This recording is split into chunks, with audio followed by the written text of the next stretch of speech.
Okay, everyone. This is episode 68 of the Team House. I'm Jack Murphy, here with co-host Dave Park. We are here with our guest tonight. This is Erwin Stran. Erwin's an old friend who we met from other acquaintances. Long, convoluted story there we'll get into. But Erwin served in the United States Army, and then he essentially decided to partake in the ultimate adventure. He decided as a private citizen to travel to the Middle East and become an international volunteer. First with the Peshmerga in northern Iraq / Kurdistan, and then with the Kurdish YPG militia in northeast Syria / Rojava, as it's known there. And we're going to get into all of that with Erwin tonight. So, Erwin, thanks for joining us, man. Yeah, thank you. And we want to make one public service announcement. One of our neighbors is doing a bit of construction. There's nothing we can do about it. So if it comes over the airwave, we really apologize. But thanks for joining us. We like to start. Thank you. We like to start every segment asking our hero's origin story. Who were you growing up, and how did you find your way to this twisty path that you took? Oh, well, mine's not very, I don't know. I guess a lot of folks, when they join the military, from people that I've met and read about and everything, a lot of kids grow up having this, I guess, ideation of joining the military, being whatever, Marines, Army, or whatever. I grew up listening to punk rock, and I wanted to be a musician. So, I went through high school and middle school, high school and everything. Joined the band when I was really young, in middle school. I wanted to play this, saxophone because I had played a video game when I was younger called Final Fantasy VIII. And I saw a sax part that ended up being fucking awesome. I thought it sounded great. And I was like, shit, dude, I want to learn how to play that. That's fucking sexy. So I joined the band in middle school. And the band director was like, okay, you can play the saxophone, but you got to play the clarinet for a year. I'm like, oh, that's lame, but I guess I'll do it. So I ended up learning the clarinet, jumped onto the saxophone a year later, and played sax all through middle school and high school. Ended up getting on the marching band, so we went to all the games and stuff and competitions. So if you remember that Nick Cannon movie, Drumline. Ah, shit. What was that movie called? Drumline. Drumline, yeah. Oh, I'm with you. Drumline, yeah. So going to all the competitions and stuff like that it's about like that. Only, the movie was the drum line. I was in the rest of the band. Nice. So I did that, graduated high school, and I don't know, man, I was thinking about college. But kind of not. I had a buddy that I ended up hanging out with. We didn't know each other for too long. We started hanging out probably senior year of high school. And he approached me. He was like, hey, man, I'm going to go join the Army. And I'm like, okay, that's cool. I don't have a job right now, so I guess I'll join the Army too. Before we went down the recruit. Oh, I'm sorry. Go ahead. I was just going to ask, before we get into the Army part, for any of our aspiring musicians out there, people are thinking about picking up an instrument, who gets more action, saxophone players or clarinet players? Saxophone. You heard it here. Definitely saxophone.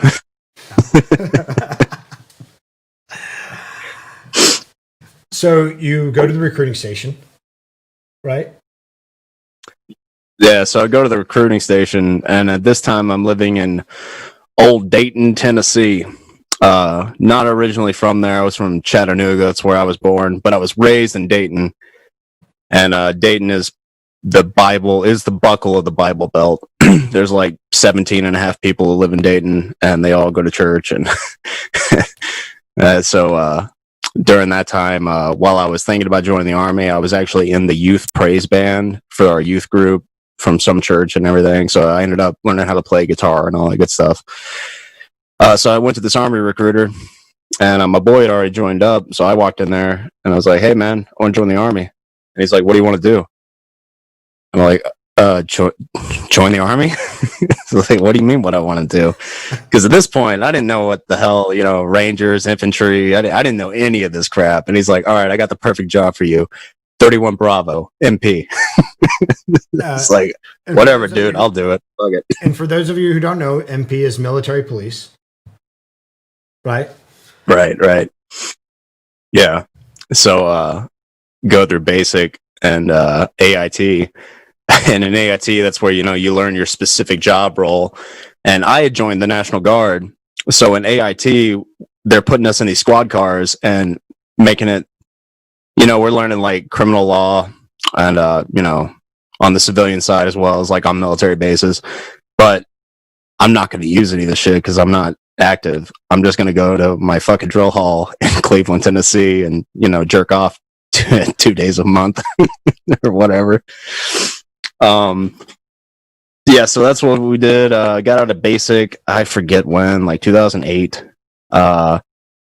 Ended up getting activated to go to southern Iraq in 2009. It was the Wasi province. It was about like 2 hours south of Baghdad, and the city of Al-Kut or Kut. And basically our mission there, when we got there, the SOFA agreement had already been signed and all that good stuff that got pushed through. So there was no like active combat operations going on. There was still like some pop-ups here and there. Not as much down south as, up near Kirkuk and everything at the time was. So basically our job was to just follow or go to these different sectors of the city where the police stations were and just check up on police and make sure they weren't doing anything shady, which they were. Even if they were, we're not going to fucking do anything. Yeah. Just make sure, hey, is everybody drinking water? Has everybody got food? Okay, you're not stealing people's shit, are you? Okay. All right. No, of course not. We're not doing that. Yeah, okay. But yeah, so that was basically our tour. We did that a little bit. Got the opportunity to work with EOD a little bit, just to go out, pick up shit that they got told about. Oh, there's fucking UXO over here. Like, okay. So we'll go out there and, pull security while they get that out of there. And not too much action at all. Like I said, the SOFA agreement had been signed. We had one IED blast. Not my squad. It was actually a squad from headquarters, but they were a couple blocks down the road when it went off. So we had the opportunity to go respond to that. But fortunately, it was more like, and it was like, it wasn't even like a full, it's kind of like a firecracker. Somebody set a slot on top of it. Enough to do like, auditory damage, like fuck your ears up. But fortunately, no fucking destruction to the vehicles or anything like that. And we were rocking those MRAPs at the time. But yeah, we did that tour, came back. I wanted to reclass because after being in for a while now, I started to understand what the military was and different jobs and different opportunities. So I went to, my commander and all that good stuff. I was like, hey man, I want to reclass to fucking Cap Scout. That sounds baller as shit. And he's like, well, if you want to pay back your sign-on bonus, I suggest you don't reclass. It's like, oh. Like, okay. Yeah, so did that, did 5 years, got out, and then we can talk about what happened then. Yeah, man. So, like, were you living out of your car? I mean, what was the deal? So, yeah, before we deployed, I had just moved back down to Chattanooga where my mother was and lived with her for a while. Deployed, came back, and ended up just couch surfing, basically. Like I did that for about a year or so. Had like some BS security job for G4S. Ended up getting an apartment or a house rather for rent. Lived there for about a year, and then somewhere in 2013, I moved to Nashville because I had it in my head that I was gonna go up there and be a rock star because I'm super talented and and no bar can tell me no. I will play for you. But that didn't work out. So in 2014, yeah, I lived up there probably like 2013, 2014 or whatever. Ended up hearing about this cat named Jordan Madsen, yeah. Madsen, yeah. So he started gaining traction, and we all started learning that there was this guy from America in Syria with a bunch of Kurds, and he's fighting ISIS. And we're like, what? Yeah, I can you Jordan. do that? No. Do what? I met him in like 2014. Oh, no shit. Is he a cool guy? I never met him. Yeah, he's a nice guy, man.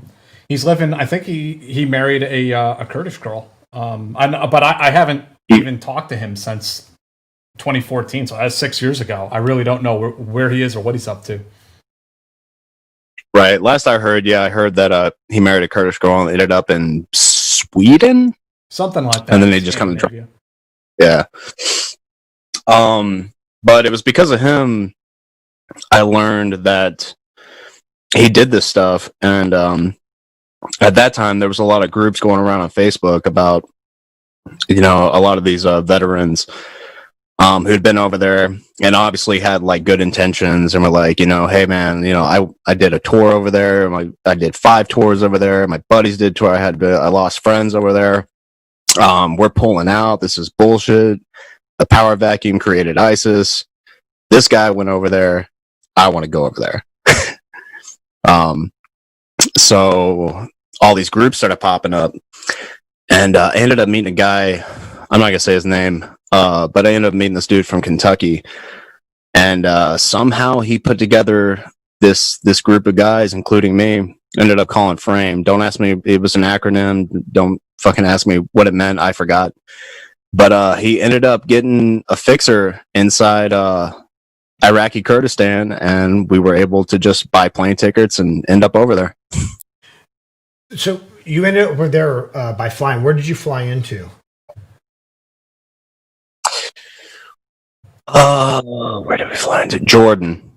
We departed from Chicago and ended up in Jordan, and then from Jordan into Salamania. We already knew that we wanted to at least try to make it to Jordan because we were looking at all the routes and everything, and we already knew that we didn't want to go into Turkey just because of the history with the Kurds and the Turks and everything, and it probably would have been problematic if I flew into Turkey and was like, wait, hey, I'm going to Iraq to fight ISIS with the Kurds. That probably, wouldn't have ended well. Did you like fly with your Merc starter set on commercial air? Like, how did that work? So when we got to Chicago, we called ahead, right? We didn't surprise anybody. We didn't want to, freak anybody out. Before we actually made it to Chicago, thank you, sir. In Kentucky, I drove up to Kentucky where he was living to meet him, and then we were going to drive off to Chicago together.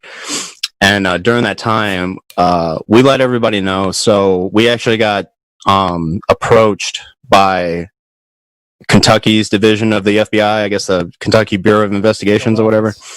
So ended up getting grilled by this dude. State Bureau of Investigation. Yeah. It's like SBI instead of FBI. So exactly, yeah. Ended up getting this grilled by this dude for probably 45 minutes, and he was more or less interested in what we could learn while over there. Obviously, it's like, hey man, if you grab some intel, let us know. But the whole legality behind, like, you're not, there is no legality. He was just kind of like, okay, well, if you get caught, we're not saving your ass. And I'm like, I didn't expect you to, but thank you. And so you actually had a convo with law enforcement before you went over there.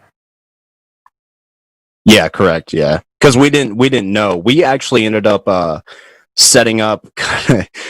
get like an LLC to try to make it legit as possible.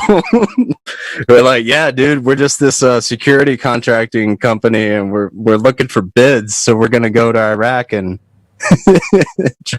so because we didn't know the legalities and stuff. I didn't know if I was gonna get stopped there. I didn't know if I was gonna get arrested at the airport. I didn't know, like, even if I got to Jordan, I didn't know if I was gonna get put in handcuffs or not. But it turns out, obviously, that it wasn't that big of a deal. So you're this guy you were working with who put together, 5 of you, and he found a local on the ground who had what connections to the Peshmerga, I take it? Yeah, so we'll call him MK Ultra.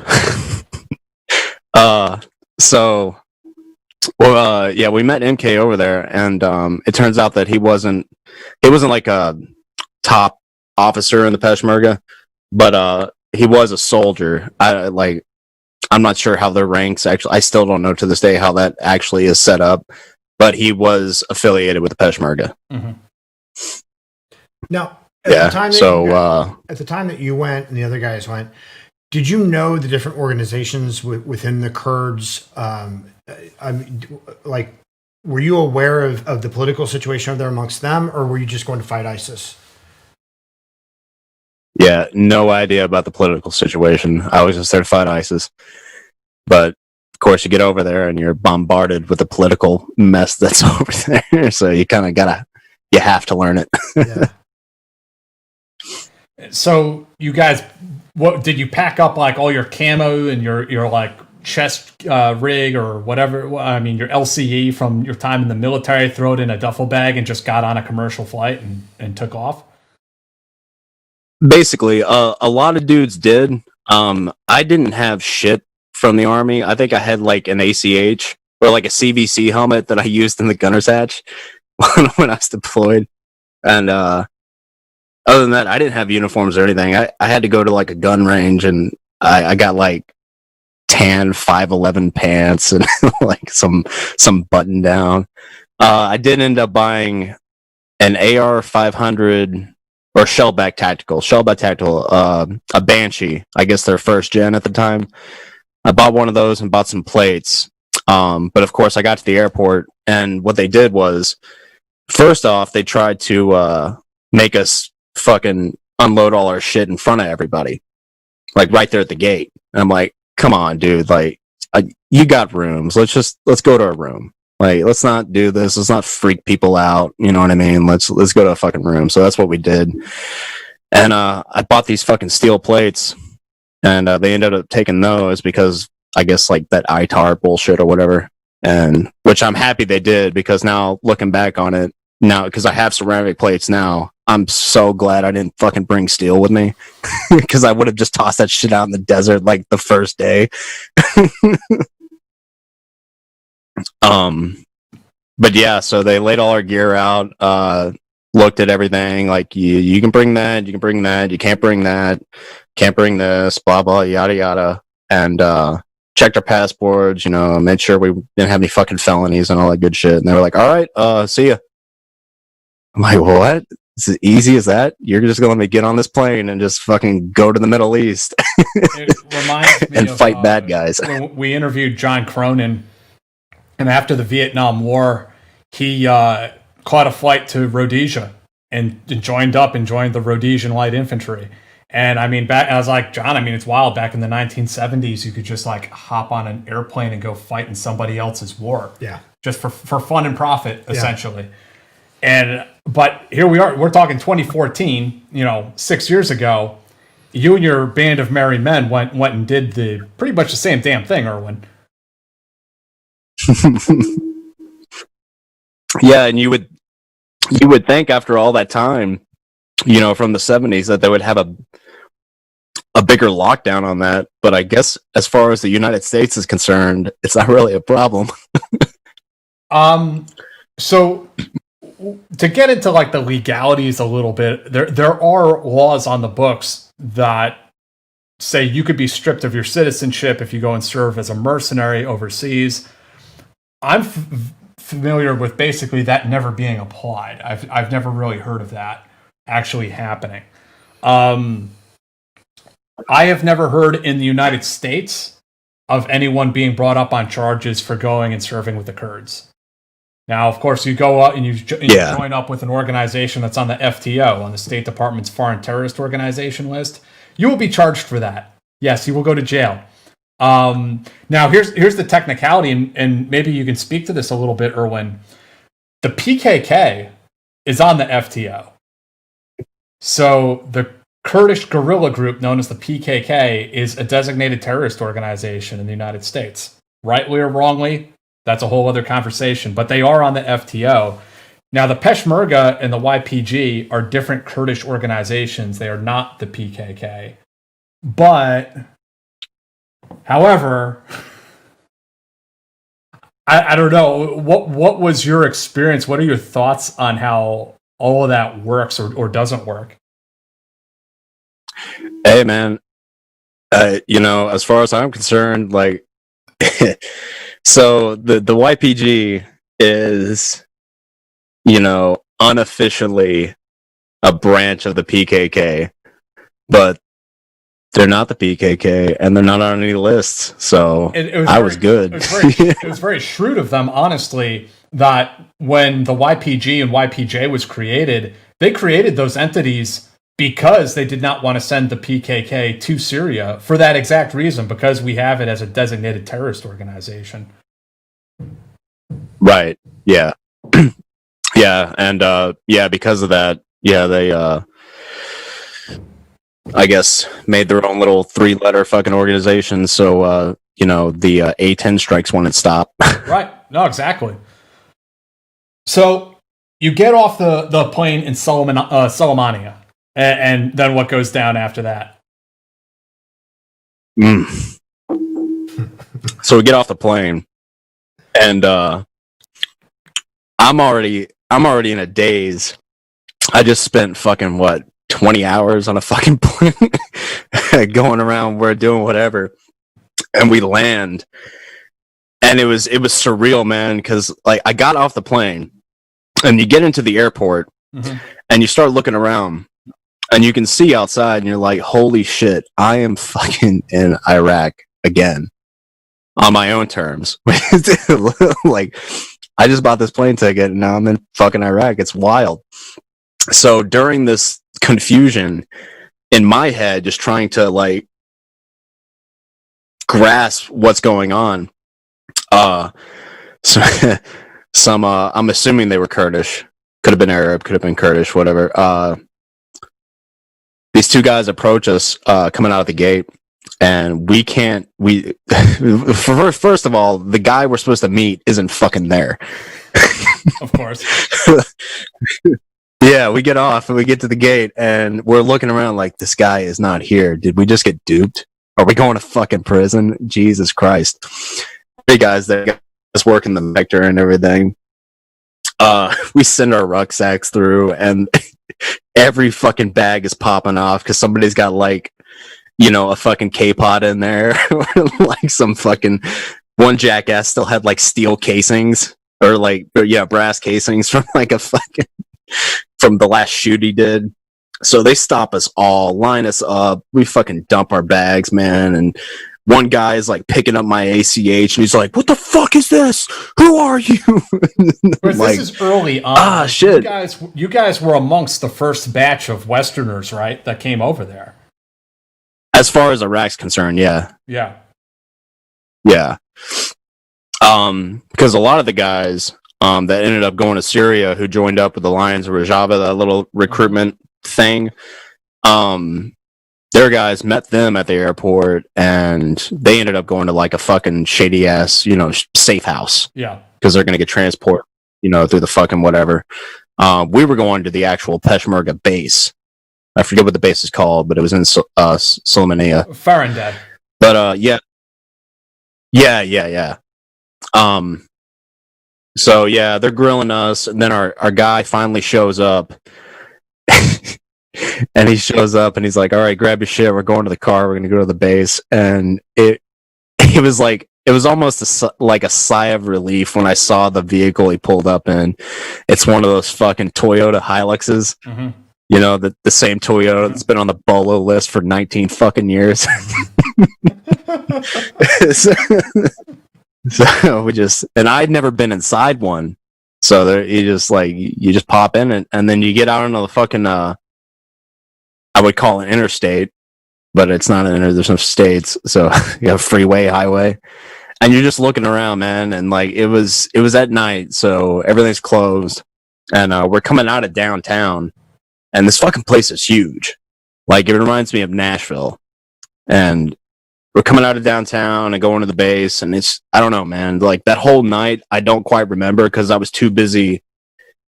Like, the lights felt super intense, you know, because I've been on this plane, and then on top of that, I'm in this fucking country where I probably shouldn't even be in the first place, but I'm here. And it was a wild night, man. It was a wild first night. They get us to the base, and they get us a room with some bunk beds, and we rack out and wake up the next morning. And that's it? I mean, is that how you joined the Peshmerga? Oh. So, yeah, what we ended up doing was, it was kind of like it felt like a vetting process for them. They were trying to, you know, figure us out. They took up our passports, you know, and looked at all that. Who's this guy? Who's that guy? I'm sure they checked social media, and I'm sure they have like a way of pulling up our information and stuff like that. So for the first 2 or 3 weeks, that happened. And also during that time, this whole frame business, that LLC I was talking about, we started answering emails, because we had actually set up like an application process to get people over here to come join the squad, bro. Oh, okay. Join the boys. So you guys were just the first to go, but you had planned on bringing others over. And you were doing recruiting. Yeah, basically.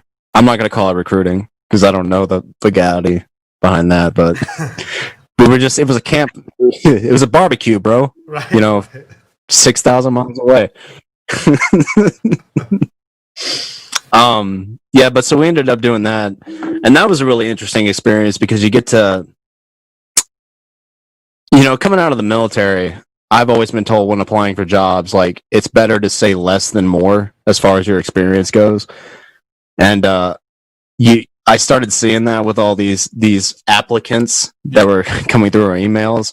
You see some guys that are like, all right, so what'd you do in the Army? Oh, I was, 5 years, fucking Ranger. Oh, okay, cool. This is the next guy, fucking 10th Mountain for 10 years, 5 deployments, whatever.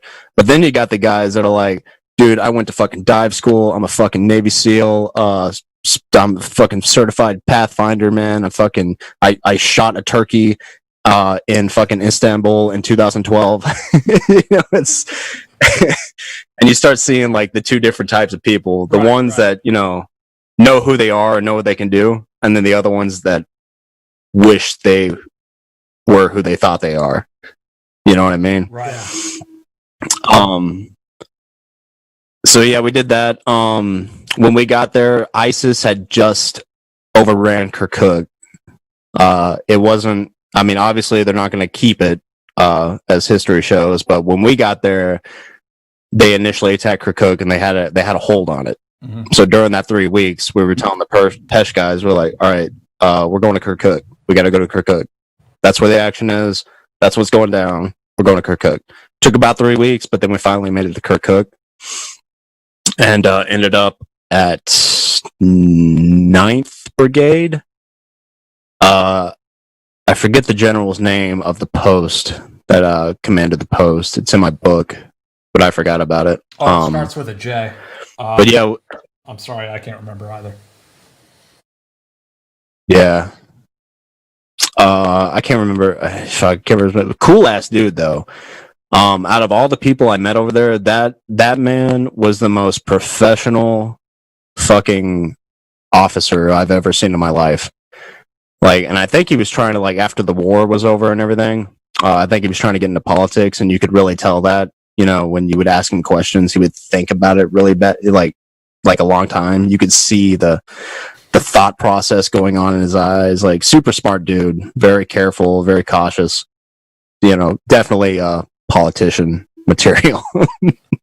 So you guys get down to Kirkuk, and what you are put up on a fire base or something like that? Is this when they give you like Kalashnikovs and your ammunition and all that?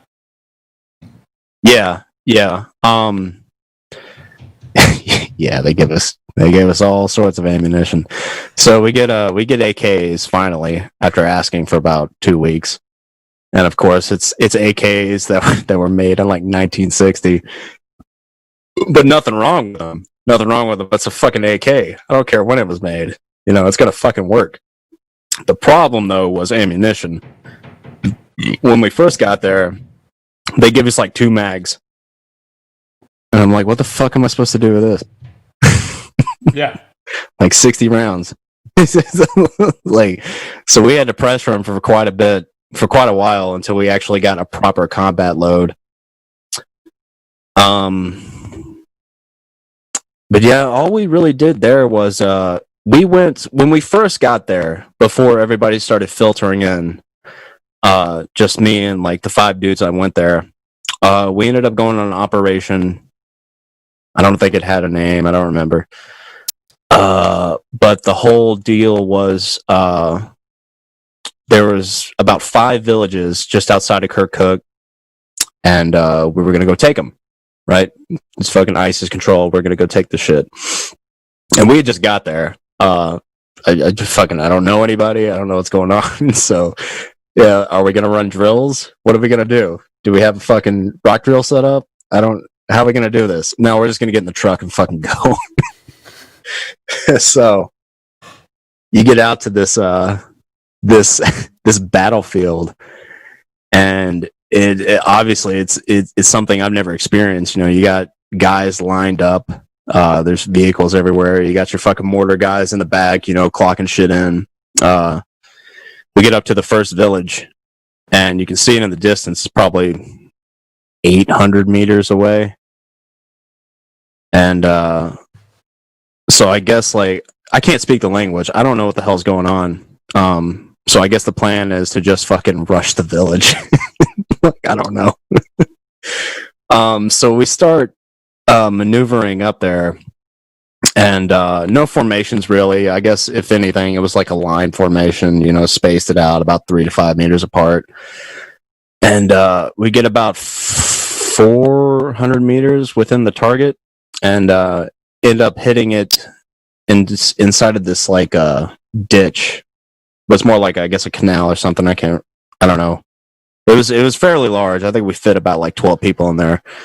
And at that point, they were calling in airstrikes to hit the target village, to do their thing, so it makes it easier for us to just fucking stroll in. And they ended up sending up the wrong coordinates, I think, because the village that was supposed to get hit didn't get hit. Like some shack out to the fucking right of us, like 400 meters that way, got hit. I'm like, oh, okay. So I guess we don't have air support. But we go on this, and we're sitting there. We're one of the guys on the radio. They're having, they're doing the communications back and forth. And then at one point, it was like, okay, we're gonna retreat. We're gonna withdraw. I'm like, okay. I don't know why, but I guess we're gonna do that. So I'm like, oh, well, okay, whatever. All right, so let's go through my fucking the tactics that I learned. All right, we're gonna withdraw. All right, guys, we're gonna fucking 3 to 5 second fucking rushes, bounding back. All right, we're gonna get on our knees, fucking hit the ground. All right, bro, I got you. All right, you go. All right, cool, man. Oh, fucking bro. Okay, the fucking Kurds are walking back, and we're taking fire at this point. And they're straight up just fucking like they're back in the fucking block, man. Just walking back, and I'm in the dirt. My face is in the dirt, and I look up at these Kurds, and I'm like, "You guys are just strolling back. This is amazing." So at that point, I get up, and I'm like, "Maybe I should just stroll." But no, I'm just gonna keep bounding like we're doing. And so we bound for about 400 meters or something, because I think it was about 800 meters to target. We're taking fire at this point, and at that range, I guess you're not, it's a slim chance you're going to get hit, but it's not, impossible. And thinking that, sure as shit, one of the guys that we were with that we met in country, got hit with, I'm assuming it was a PKM round from that distance. So 7.62 by what, 51? 54. 54? Yeah, it's 7.62. He ends up taking a round in the fucking... Oh, okay. Yeah. Well, he ends up taking, and he's an American too, he ends up taking a round in the ass, which solidified the fact that, like, okay, yeah, we definitely need to bound and fucking retreat and not walk back, because this guy literally got shot. And I tell you what, man, we were bounded, dude. He said, fuck that, dude. He got up and he ran all the way back, beat everybody, and he just took a fucking bullet in the ass. I'm like, how'd you even do that, dude? He's like, I don't know, man. I don't even feel it. And so we're like, we get back to the fallback position and we start rendering aid, and it's not that bad. We have one guy, he's looking at it and he's like, dude, I can see the bullet. Yeah, you're shot, obviously, but it's not life threatening. You're not gonna fucking bleed out or anything.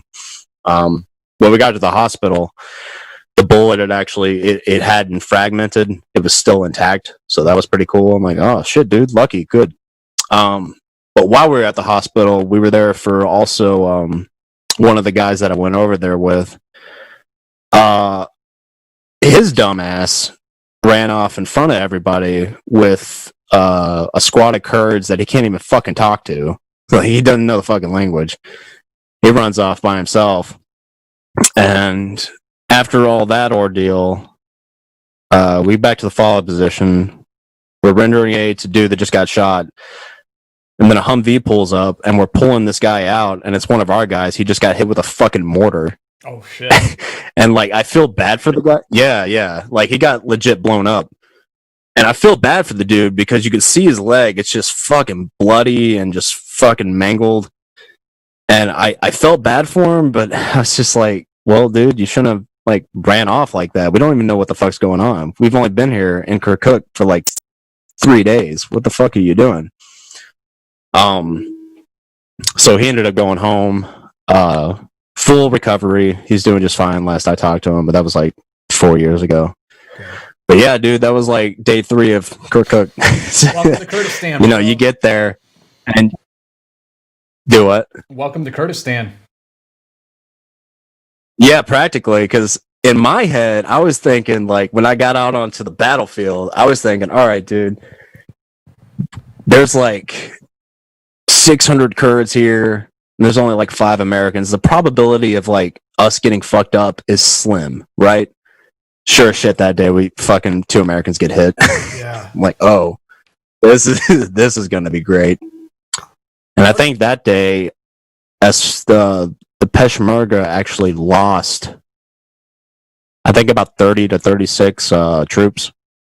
So it was not the best day, and we didn't obviously complete the objective. With you guys, with nobody being able to talk to the Peshmerga for like the 2 or 3 days that you were there before you went on the operation, how did you guys interact with them at all? How did they treat you?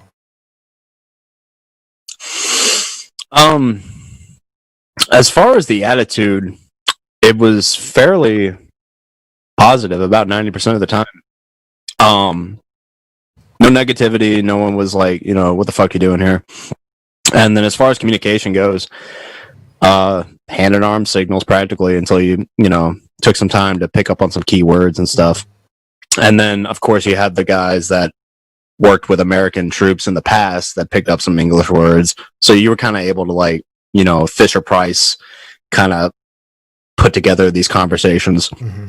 And I don't know, we're not having, like, obviously in-depth, like, conversations about, like, philosophy and, like, what did Katy Perry do last week, but enough conversation to figure out, like, okay, what's going over there is bad, what's going over here is good, let's go over here. Right.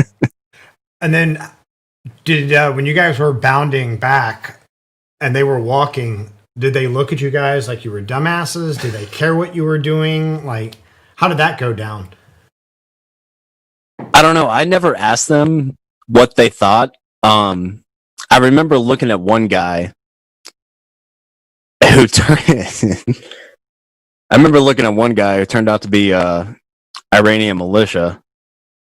We got stuck in a hole with a squad of those guys. You didn't hear that from me. Yeah. But I remember looking at this one guy, and it made me feel really bad because he wasn't ready for it, and he was one of the RPG guys. He wasn't ready for it, and he was super scared, and he ended up running back, not walking. But a lot of the guys, yeah, they just kind of looked at us while we were doing our procedures that, worked time and time again. And they just looked at us like, what are you all doing? You guys are playing in the dirt. What are you doing? I'm like, dude, we're getting shot at. What do you do? What do you mean? What are we doing?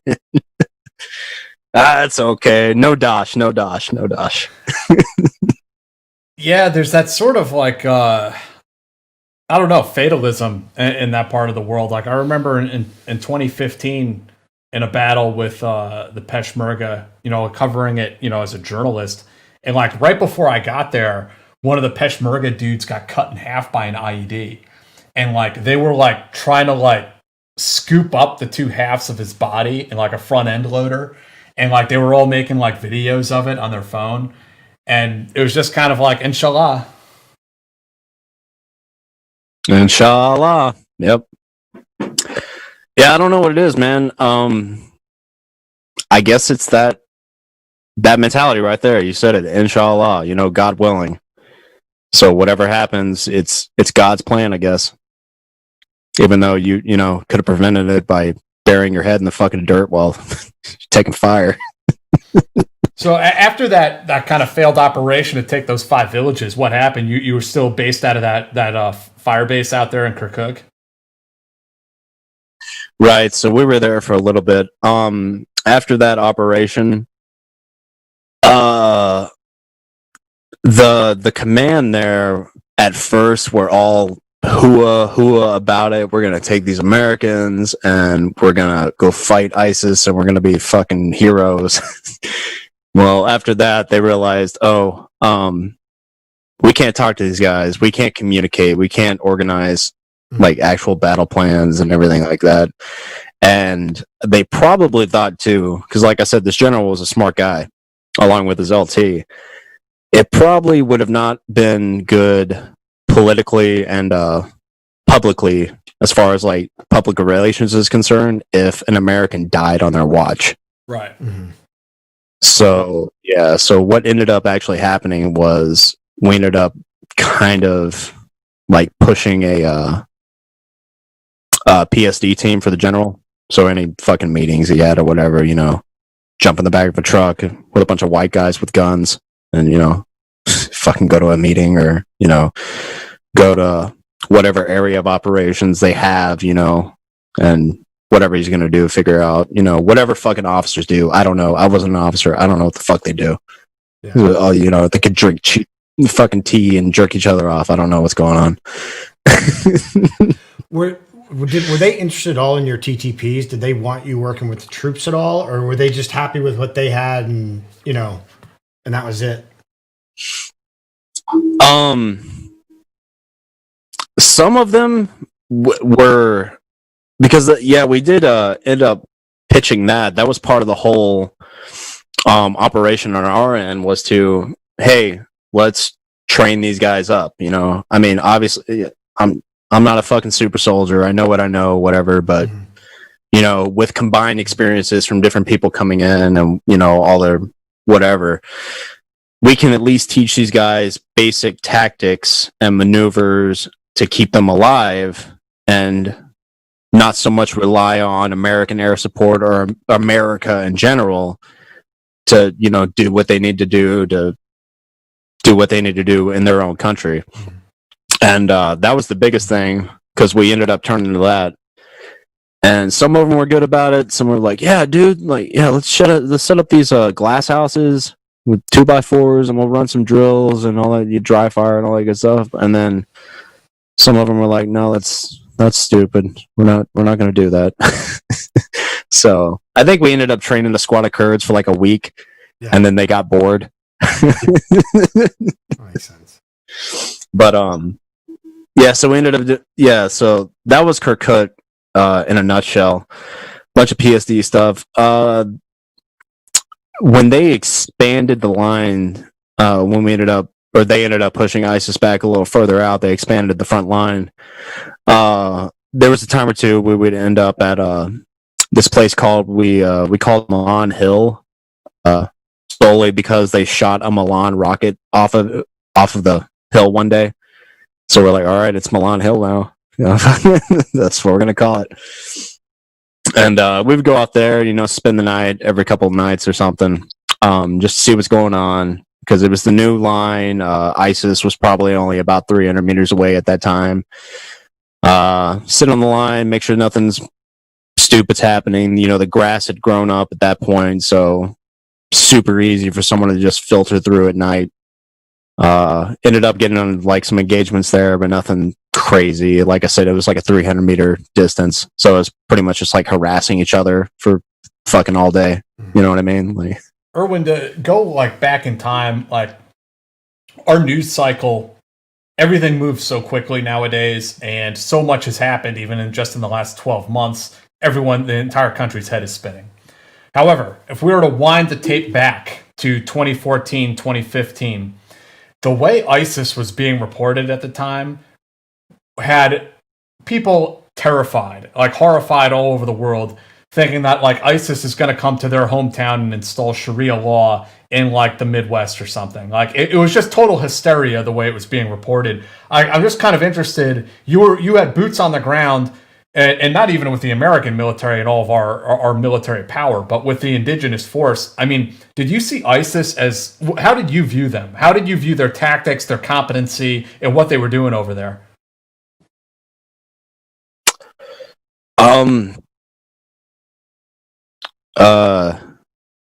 Dude, ISIS is just a bunch of fucking farmers, man. There's fucking, some of them are fucking these elite guys, whatever. I guess you got foreign powers coming in and like propping them up, and you had like the Chechens and stuff coming in and training them, like sniper units in particular. I think that's where they kind of focused on. But you're run-of-the-mill fucking grunt, dude. He was just like the same thing we've seen for the last 19 years. Sure, he probably had like this jihadi fucking message and thing in his head behind it, but just a dude trying to feed his family, man. And on top of that, they're not, I mean, obviously they're dangerous. Anybody can be. But yeah, this whole shit about like, yeah, they're gonna fly into a fucking middle America and take your watermelons and grow potatoes and like put you in cages. Like, that's not to say that, like I said, these guys weren't dangerous. They were. You obviously saw what they were doing to Kurdish people and the Arabs, that they come in and they took over these towns, and yeah, they were putting them in cages, they were setting them on fire, drowning them. Like, yeah, they were fucking bad dudes, but they weren't as organized as the media made them out to be. And they certainly weren't going to come to America and kick in your fucking door at your coffee shop and arrest you. Our hipster coffee shops here in Brooklyn.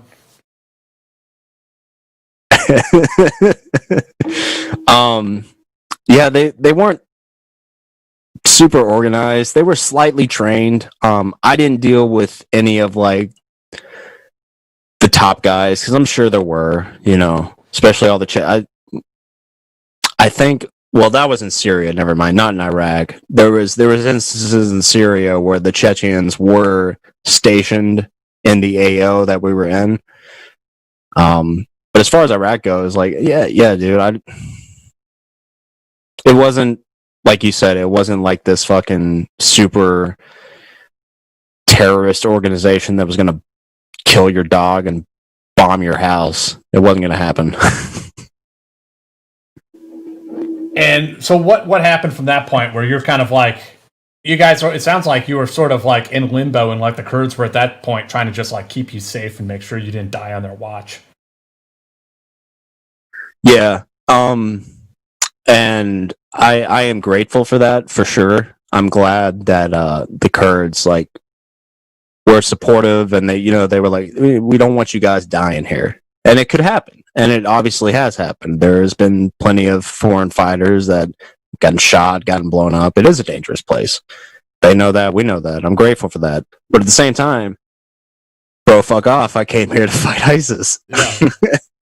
So at that point, the whole Mosul thing, or Mosul, however you fucking pronounce it, I say Mosul, that was going to kick off. And we knew, like, all right, that's the one. That's the battle. That's going to go down in the history books. That's where we need to be. So for the longest time, we tried to get out there, and they just, Sibe, tomorrow, Sibe, hey, you got any information on Mosul? Tomorrow. It's always fucking tomorrow. So we stayed there for, I don't know, 3 months maybe. And then out of the blue, I don't remember how we met this guy, but this German American, maybe he had dual citizenship. I don't know. I think it was probably just German. This German guy came out of fucking nowhere onto the base, and we ended up talking to him, and we're like, what's going on? He's like, oh yeah, so I have this security outfit contracting agency, and I've been living in their bill for like 5 years, and you guys want to come up and have some drinks, do a barbecue, do whatever? And we're like, oh, okay. So we get up to this compound. He owns this compound. He's renting it or owns it. I don't know. And he's got like there used to be like a fishery. So there's a couple fishery pools and everything. He turned into like swimming pools. He's got fucking beer and booze out the ass and like fucking chicken nuggets, man, and like salmon. And he's like, hell yeah, dude, you guys like this shit, yeah? This is great. I'm your friend, huh? Well, I'm trying to sell weapons to the PUK and Talibani to help them with the ISIS thing. You guys down? You guys ready to do this? I'm gonna sell them fucking tanks. This guy was like trying to be a weapons dealer, like fucking Nicolas Cage. The Lord of War. Yeah. Dude, there's so much of that shit. So he was trying to. Yeah, no, it's wild, and again, like me coming out fresh out of the military, and like I don't know this shit fucking happens. I'm just whatever, dude. What? Where are you getting these weapons? And you're like, he had brochures. He had legit brochures, and I'm like looking through it, and I'm like, bro, you can get them CZ Scorpions. That's awesome. What? Yeah. It's like, dude, I'll buy one. Fuck it. So yeah, that was the plan. It was, and that too, he was trying to grab security contracts, like legit contracting contracts for like contracting contract, blah, blah, blah. Legit bids for like a PSD, all that good stuff. And that was his whole purpose of being there. And that's how he was supposed to be making money. I don't know how many contracts he actually got. I know while I was there, the 2 contracts that he was supposedly working fell through. So it ended up being like a month and a half, maybe 2 months of us just like staying drunk and swimming in a pool in Iraq. I'm trying to think of what German this might be. There was one guy floating around who was claiming to be ex-German special forces up there. And I had some friends look into him. He had a license to be an armed security guard at a grocery store. That was his credentials. That's hilarious. In Germany, yeah. That's hilarious. Yeah. What's there? I want to say. I'm sorry, what? I was just going to ask, what was the military structure of the Peshmerga when you were there? Were you guys part of that? Could you just leave? Were you AWOL? How did that work out for you? So, my time there, it was kind of like, we never got like ID cards, and we weren't on the payroll. We ended up getting paid, but it was like, under the table bullshit. Don't tell the IRS. They're gonna ask for taxes. But I know eventually, because Jack, you can talk to Kurt. He ended up staying for a while and actually ended up becoming a part of the organization and getting IDs and all that good stuff. But while I was there, it was basically like I was in the Peshmerga, but not, and we're not going to talk about it. And because you were part of that frame group that you guys had established, were there more Americans filtering in behind you, as time went on? Yeah. Eventually, a lot of Americans showed up that we infilled, and yeah, few Americans, few Canadians. Actually, a lot of Canadians, which is weird. And then, as far as our end goes, and then people who made it over there by themselves. You had Irish, German, people from the UK or Britain and stuff like that. Actually, a huge, diverse group of people from everywhere. Australians, who ended up going to jail. So it was really interesting to or see, almost. All of these Westerners who showed up in Kurdistan, and they all, depending on their own individual experiences and which political faction of the Kurds they made contact with first, kind of determined what their experience would be. So, some ended up with KDB Peshmerga, some ended up with PUK Peshmerga, some people ended up in the YPG, some people ended up all these different groups. A couple guys ended up with PAK, out on the Iranian border, just crazy. Oh, Jesus. Yeah, it was just crazy. And so many of them, this is the other thing I thought was hilarious, they drank the Kool-Aid. They were mainlining Kool-Aid right into their veins the second they got there. Totally believing everything that political faction of the Kurds told them. We're the good guys. We are the greatest Kurds ever. Those other Kurds over there, they're the bad Kurds. They're up to no good. Fuck those guys. And they were just these Americans or Westerners, whoever they were, on Facebook every day, blah, blah, blah, blah, blah, blah, fuck these guys. It's dude, you've been there 24 hours. Calm down. You don't know what the hell you're talking about. Oh yeah, and it's funny that you bring that up, because Jack, we've talked about this before, but yeah, with the Kurdish population, everybody in America seems to think that it's this monolithic thing, like America would be, right?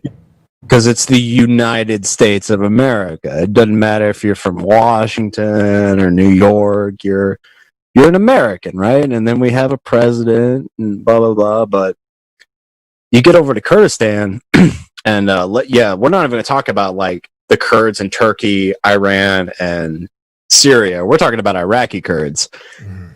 And you get over there and you start learning, oh shit, okay, not only am I in this imaginary country that doesn't actually exist, but these folks have put a fucking line through the middle of the imaginary country. Right. So so you show up in the South and you're like, all right, Peshmerga, got it. No, hold on, man. These are Talibani PUK Peshmerga, okay? If you go north, it's Barzani Peshmerga, and it's an entirely different animal. So to put it in simple terms, I guess, you have a nation with a national military, but it's if it were here, the Republicans and the Democrats have taken the military and split it in two. Mm-hmm. And that's fucking terrifying. And they're fighting each other, too. They're kind of fuck that guy, fuck these guys. Exactly. Now, I heard it from Kurt, because I was in Syria at this time, but he was still in Iraq dealing with it. And there was a guy that he knew that was talking about the political system because he had been there for a while. And it's no joke. If you're from the South and you end up in Erbil and you're hey man, you go up there and you're hey, I voted for Talibani, and they hear you, it could get messy. They're oh, you don't support Barzani. Okay. All right. We'll see if you can make it home tonight. Yeah.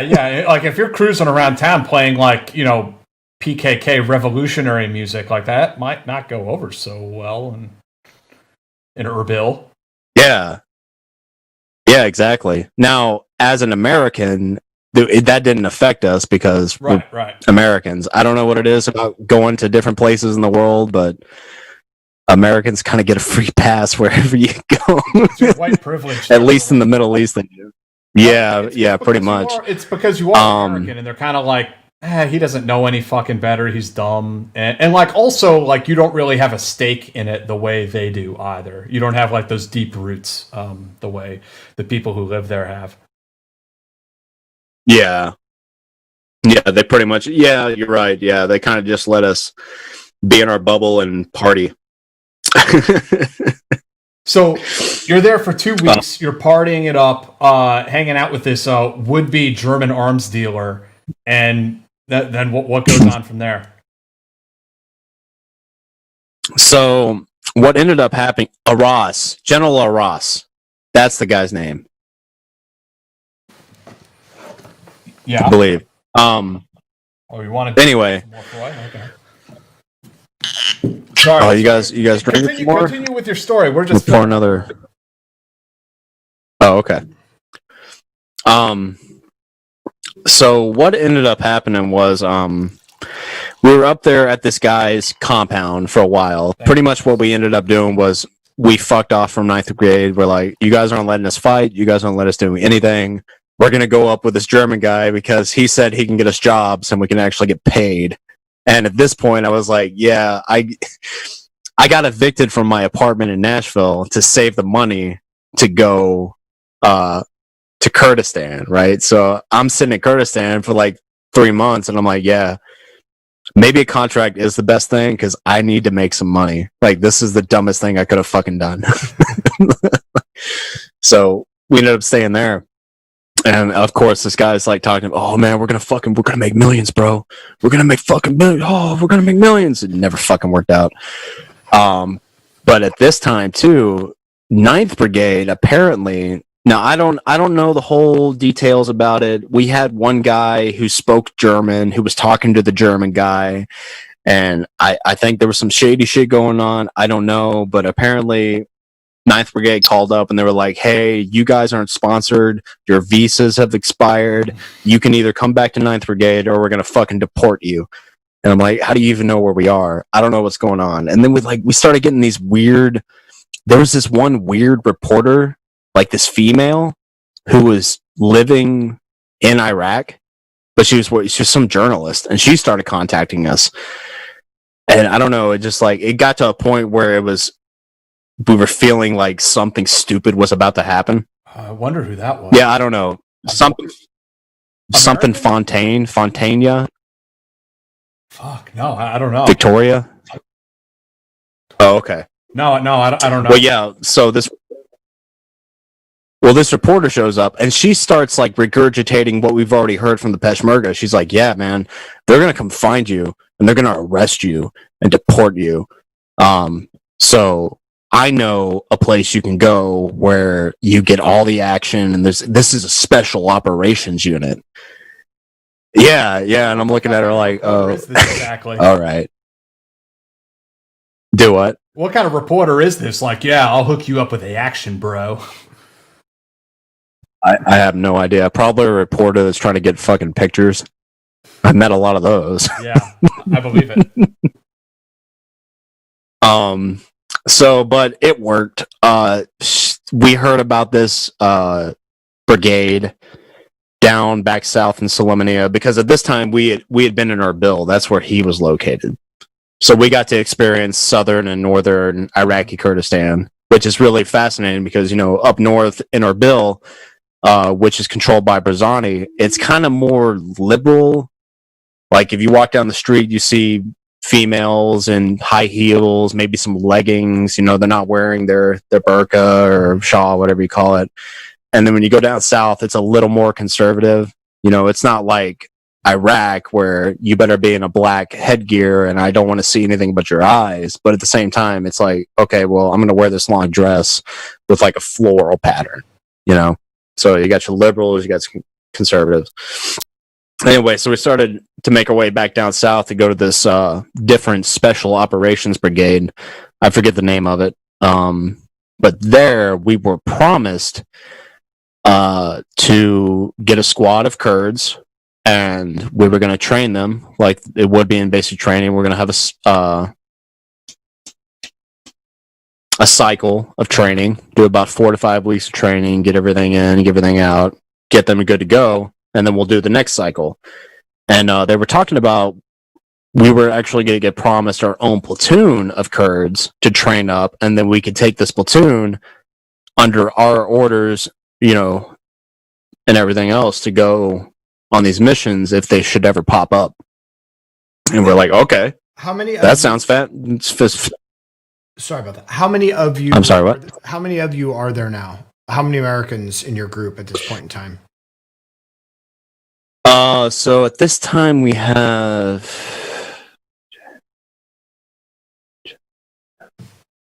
I think about 6 or 7. Okay. The lineup has changed since then. Because when I came in with a different group, and then by the time we went back down south after this whole German arms dealing thing, the group had changed. Which is great because I ended up with these group of guys that actually turned out to be fucking awesome. Couldn't ask for any better fucking group of guys to be a part of. And my boy Joey was with you too, right? Who's that? My boy Joey. Yeah. Dude, Joey's. I haven't talked to that guy in so long. Dude, he's a wild man. Yeah, but he's yeah, he is. Fucking what is it, Ryan Reynolds? That's who he looks like. yeah, exactly. So I fucking ran into Joey and Kurt in the middle of that battle in 2015, and I had been talking to Kurt online for a while. He had been hitting me up when he was thinking of going over there, and then it was the middle of this battle, and I was just walking down the road with a Pesh, and I see these two guys sitting on the side, and it's Kurt and Joey. And I'm like, oh, hey, I know you, bro. I'm like, whoa, what the fuck? Yeah, it was funny. old Kurt and Joey. Yeah, man. So yeah, you're down south with this new unit, whatever the hell. Right. So we're down there, and all this we're supposed to be gathering. We're supposed to be like implementing these training modules and coming up with all this stuff. And basically, what we're gonna do is we're gonna run a fucking BCT, which I'm cool with. It's whatever. I heard I can get paid for it. We're gonna teach these guys how to fight a little bit. I'm not a fucking expert, whatever, but we're gonna teach them how to stay alive as long as they possibly can. Do something, whatever. Cool. I'm down with that. Well, it turns out that we were actually stepping on somebody else's toes because the guy that was actually training the Peshmerga was on vacation, and when he came back, it's this British guy, and he sees these fucking 6 Americans or whatever, and he's like, all right, who the fuck are you, and get out of my house. Yeah, the ex-sergeant major. That dude chewed my ass. Did he really? Yeah, oh yeah, he did. Because I went in there and I interviewed some people, and he came in, and like, you can't listen, like, here's the deal, like, in this modern era, like, you can't take a journalist and call them into your office and just like chew their ass like they're a private. Like, that doesn't really work in this day and age.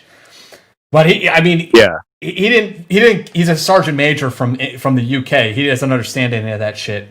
So like, he calls me in there, and I feel like I'm a corporal in Ranger Battalion again, getting my ass chewed by my squad leader. And I was like, and you know the deal when that happens. You were in the Army, Erwin. You just say a bunch of Roger Sergeant Majors until they go away, right? I'm like, yeah, exactly. And dude, he's telling me like, you see the picture of that man up on the wall, and it's Talibani, who's in a coma, by the way, at that point. And he's like, oh yeah, that's right. Yeah, that man will have you kicked out of this country. You'll never be able to come back again if you report on what I'm doing here. Don't you dare report that I'm here or what I'm doing. Don't assume anything about it. I'm like, okay, dude. Like, I have no interest in your boring contracting mission here at all. But I don't know. He threw a whole shit fit in his office with me, and I was like, okay, cool story, bro, and went on about my job. But yeah, man, he was a grumpy bastard. He really was. Man, I'm sorry about that. I know Kurt had great deals with him. He ended up, but yeah, no, Kurt had a good time with him. Ended up like getting in under his skin and learning about him. Apparently, he's a cool dude. They did some good stuff there. They did. I didn't get to deal. Yeah, I didn't get to deal with that much. I know I lied to him one night. Two of our guys decided to hit the town. Hey, we're gonna go drink because we had that freedom. We were able to go off the base and go into town and drink or go get food, go get groceries and stuff like that. I ended up lying to the guy because my boys were like, hey man, can you drop us off down at the end of the base because it's a huge base, there's a driveway, you got to get off the post to go to the freeway to get picked up with a cab. So we took his truck and I dropped him off at the end of the road, and they're like, why don't you just drive us in town, we're already in a car. And I'm like, yeah, that makes sense, why don't we just do that? So I get back and I return the truck, and the guy's like, you were gone quite a bit, a little too long. It's only like 2 miles down the road. And I was like, because it was a standard transmission. I'm like, oh yeah, bro, sorry, I haven't drove a manual in a while. It took me a while to figure it out. But yeah, even then he was like, I know you fucking went downtown, motherfucker. So how did things shake out with that guy, or with that whole experience when you went back down there? Man, it was good. The guy wasn't mean or like, he didn't try to kick us out. He was actually fairly understanding, and he let us like board up in some empty rooms, and like the training center had a kitchen. We were allowed to use that or whatever. So when he got back, we ended up kind of collaborating with him in training. But at this point, a lot of the guys, including myself, are like, dude, I don't want to train. I want to fight. Mm-hmm. So a lot of us, except for the two, Kurt and Joey, nothing against them, they were going to do their own thing. That's great. We were like, okay, we're not getting anything in Iraq, so let's go to Syria. So what ended up happening there is we got back in touch with that German guy. Mm-hmm. So he had a compound, but he also had like a townhouse inside of Erbil. Super nice, like the fucking like marble counters and glass tables, and there was like 3 bedrooms. Like holy shit, this, like, how much does this cost you? Like, this is shit that fucking like rich white people, who don't want to stay downtown in a hotel would stay in. It was a fucking legit townhouse. So we ended up staying there for about a week, trying to get in contact with some Pesh guys or some guys from the YPG. Try to get over there. Now, during this whole, like, the start of the thing, I know a lot of guys, they took, like, the super awesome, like, covert fucking, all right, we're going to fly to Turkey, and we're going to get in this fucking black truck, and we're going to drive down to fucking the Syrian border, and then we're going to jump on a fucking boat. And travel over into Syria, and we're gonna hide from the regime, the Syrian regime, and we're gonna hide from the Turks, and it's like super secret. Yeah, well, we ended up getting drunk one night in this townhouse, and there was a guy that happened to be like a Peshmerga major, and one of the guys started talking to him, and we were all hammered, and then we're like, "Hey man, we want to go to the YPG, we want to go to YPG," and he's like, "Oh, my friend, no problem." He literally got on the phone that night. Hangs the phone up in 5 minutes, and he's like, be ready in 2 days. There's going to be a fucking forerunner here to pick you up. Holy shit. We drive in air conditioning over the Syrian border to a Yebeshe YBS base, and then that's where they picked us up to go to fucking Kobani inside of Syria. So I think it's super funny. Everyone did this like exhausting. Jack, didn't you like go through the boat thing? Yeah. Through the whole underground rat line and the G bases, and and taking the little inflatable raft across the river in the middle of the night. Yeah. Yeah, no, we just knew a guy, so we hopped in a 4Runner with air conditioning for 4 hours and drove over the fucking border. You were by the time you got to Syria, it was a ways after I had left. Was it 2015 by the time you got to Syria? Yeah, it was still 2015. Yeah. Okay, so you get to a rather uneventful border crossing into Syria, thank God, because there are other international volunteers who got shot like trying to walk overland across the border. There's like crazy shit that happened. Oh, yeah, dude. Thankfully uneventful for you guys. You get over there and they take you right to Kobani, which I mean, how hot and heavy was Kobani at that time? so not nothing. Nothing was going on in Kobani. Because I think by the time we got there, they had already pushed back the second surge that happened. Yeah, because they got invaded. They pushed them back towards the river, Euphrates. They got hit again, and then they were able to push it back. Because while I was there, I don't remember Kobani ever getting overrun again. So it had to have been like after the second surge. Okay. So what were you doing there?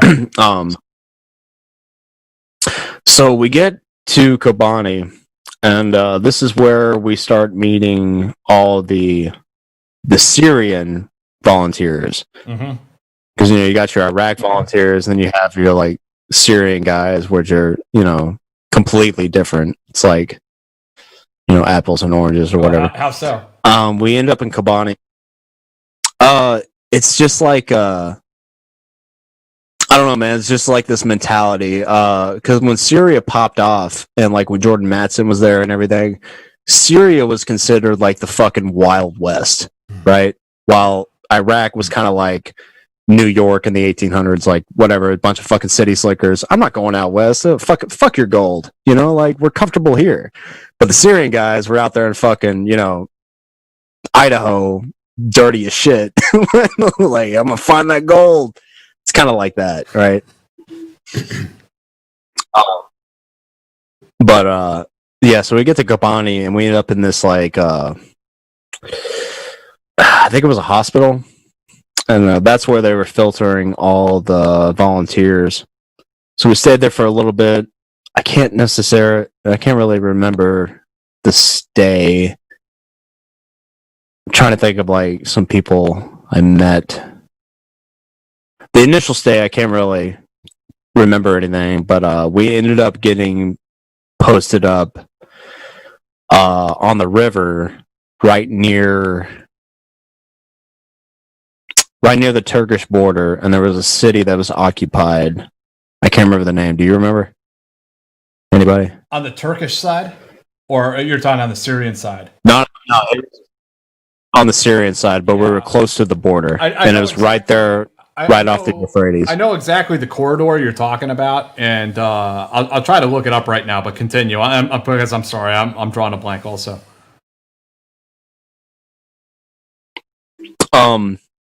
yeah. So we ended up there, and it was basically just this outpost. Where we were, there was a bridge that was connecting the two sides between the river. So it was like, Kurd side and then the ISIS side. The bridge got blown out at some point. I don't know who did it. I don't know if it was the Kurds. I don't know if it was ISIS. But it became painfully clear that we were not going to cross the bridge at all. Yeah. It's Jarablus. The Jarablus corridor. Jarablus. Yeah. Yeah. Jarablus. So Jarablus was an interesting city. Because with Jarablus, it was right next to the border, and while you were out doing your fire guard and shit during the night, something super strange was happening. You kept seeing headlights of vehicles traveling around, right? Now, me looking at it, under the impression that, okay, it's ISIS occupied. I doubt they're letting people fucking drive their cars, especially at 2 o'clock in the morning. I'm sure there's a curfew. So where are these cars fucking coming and going from? And you start noticing that they're crossing the fucking Turkish border. Right. It was, and this isn't. Yeah, and this is. Yeah, it was all facilitated by Turkish special forces. Were training some of those guys up and letting them cross the border in the middle of the night. And there's a code word they would transmit to the border guards. Oh no shit! I didn't know about that. Yeah. To say the code word was like blue light or green light or something like that, and they would just let them pass through.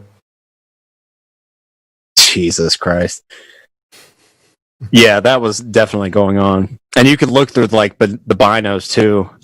If you look towards the border, you could see a couple tanks, like Turkish tanks, spread out across the border, and you start noticing where their barrels are pointed. It's definitely not pointed at Drablus.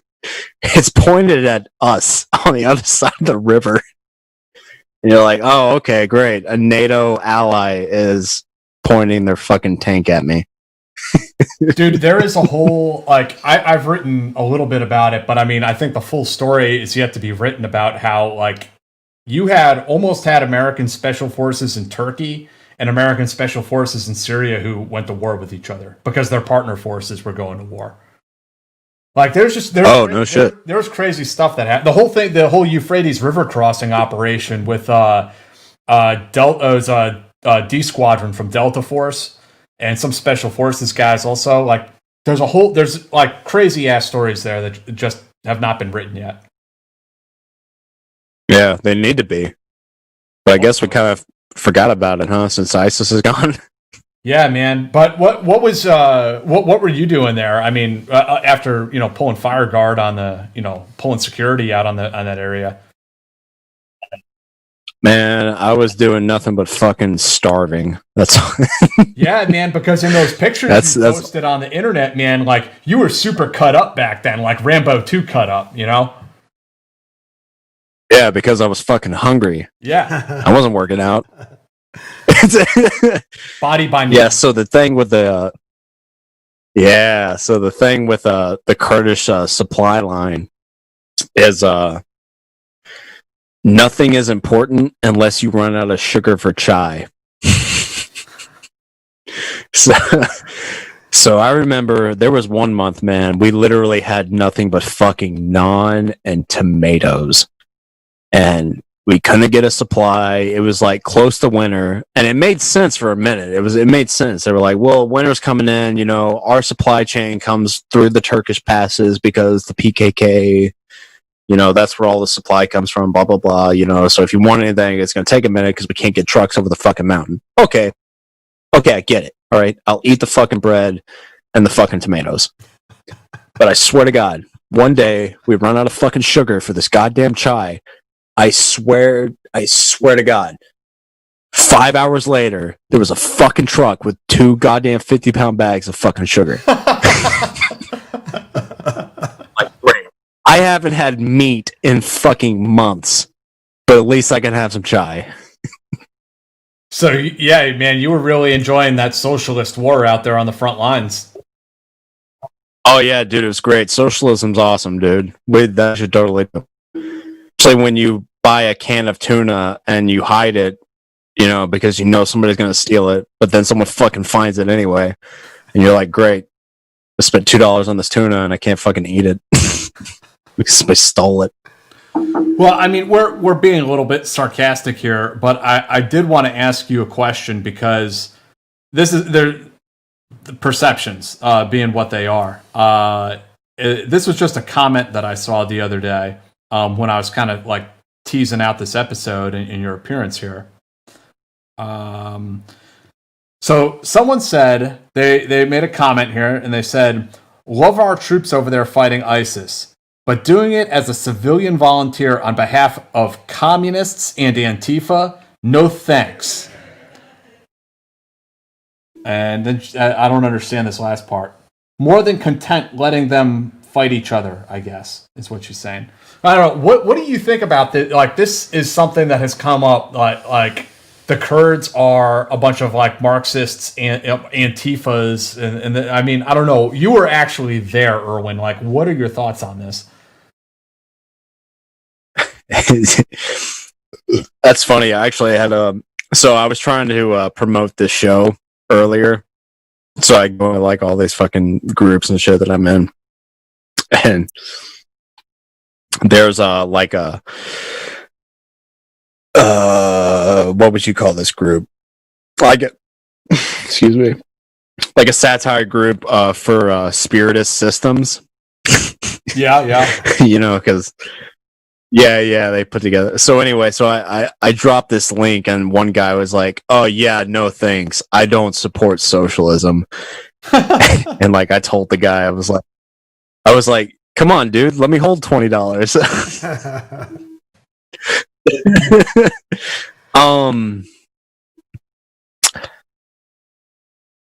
It's so in Syria, the YPG follows the fucking Abdullah Öcalan doctrine, right? Mm-hmm.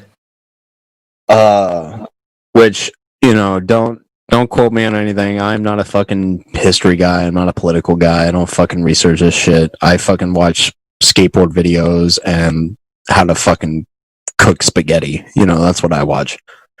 But it seems to me that while I was over there, all of Oppo, Abdullah Öcalan's teachings,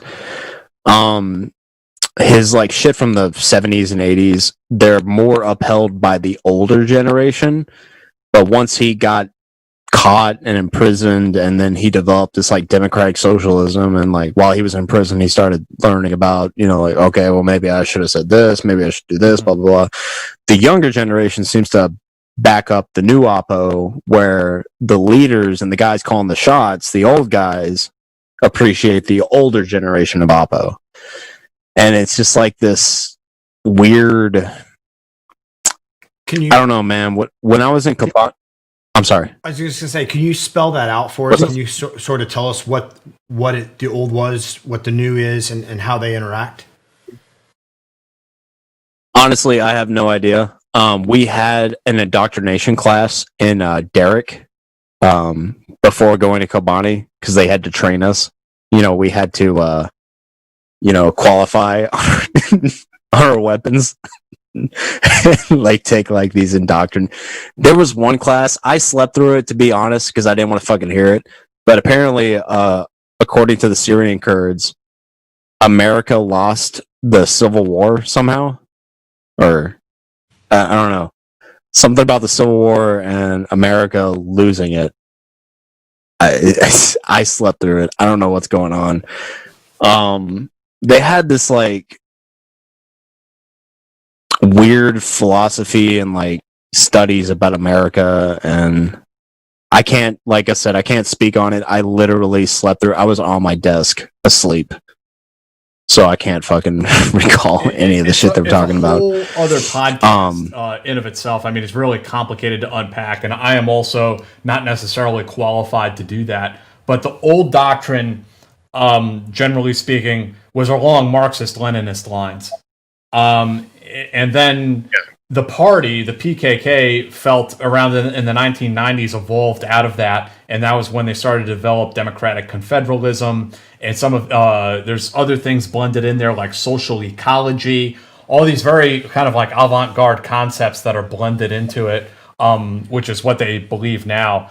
And so democratic confederalism is sort of like the acceptance or understanding that there will probably never be a country called Kurdistan that incorporates all of the places that Kurds live across Syria, Iraq, and Iran. And understanding that instead you can create a federated system, which, yes, they're not a country, but they're these like cantons that cooperate with one another. And that you can have other ways of cooperation and social cooperation without necessarily having a state. So it's very interesting. It's this idea that the Kurds can have a community but not have a nation state. And again, that's a very kind of avant-garde concept that I don't think we would ever accept here in the Western world, and all of our ideas about the state derived from Max Weber. But again, this is a huge political conversation that is like, honestly, it's just beyond the scope of, our one Team House episode with Erwin. And no disrespect to you, Erwin. It's just a huge subject. No, yeah, no, totally. And I am not the person to fucking get into it. I'm a moron as far as political shit goes. And actually, it's funny you started talking about it. I just remembered they gave me like a booklet called "A Mountain River Has Many Bends," and apparently it talks about all this crap. Did Appa read that? Excerpt from "A Small Key Can Open a Large Door." The Rojava Revolution. Yeah, I've bought that book. I don't know. Oh, okay. So here's your, yeah. And just to like, I'll let you take the floor again, Erwin, but I just want to explain like how serious this shit is for the Kurds over there. Like I bunked one night with a Kurdish YPG guerrilla, and he was probably 18. This guy's worldly possessions, he had like a little knapsack, like a kid's backpack to take to school. And when you open it up, like he had like, all he had in there really was Oppo doctrine books. And it was Oppo's writing. And like he'd read it, and like he had a picture of Oppo that he actually kissed. Like in front of me, like kissed it, Oppo, and kissed it and showed it to me. And bro, that was like that kid's worldly possessions inside his backpack. And I gave him my folding knife and my sweater, and I was like, kid, like you need this shit more than like I was on my way out of Syria. I was like, you need this stuff more than I do. But like that stuff is no fucking joke over there. Like the ideological component is very serious. Yeah, it kind of reminds me of this election going on right now. Is it not, or is it just me? Yeah, we're becoming extremists.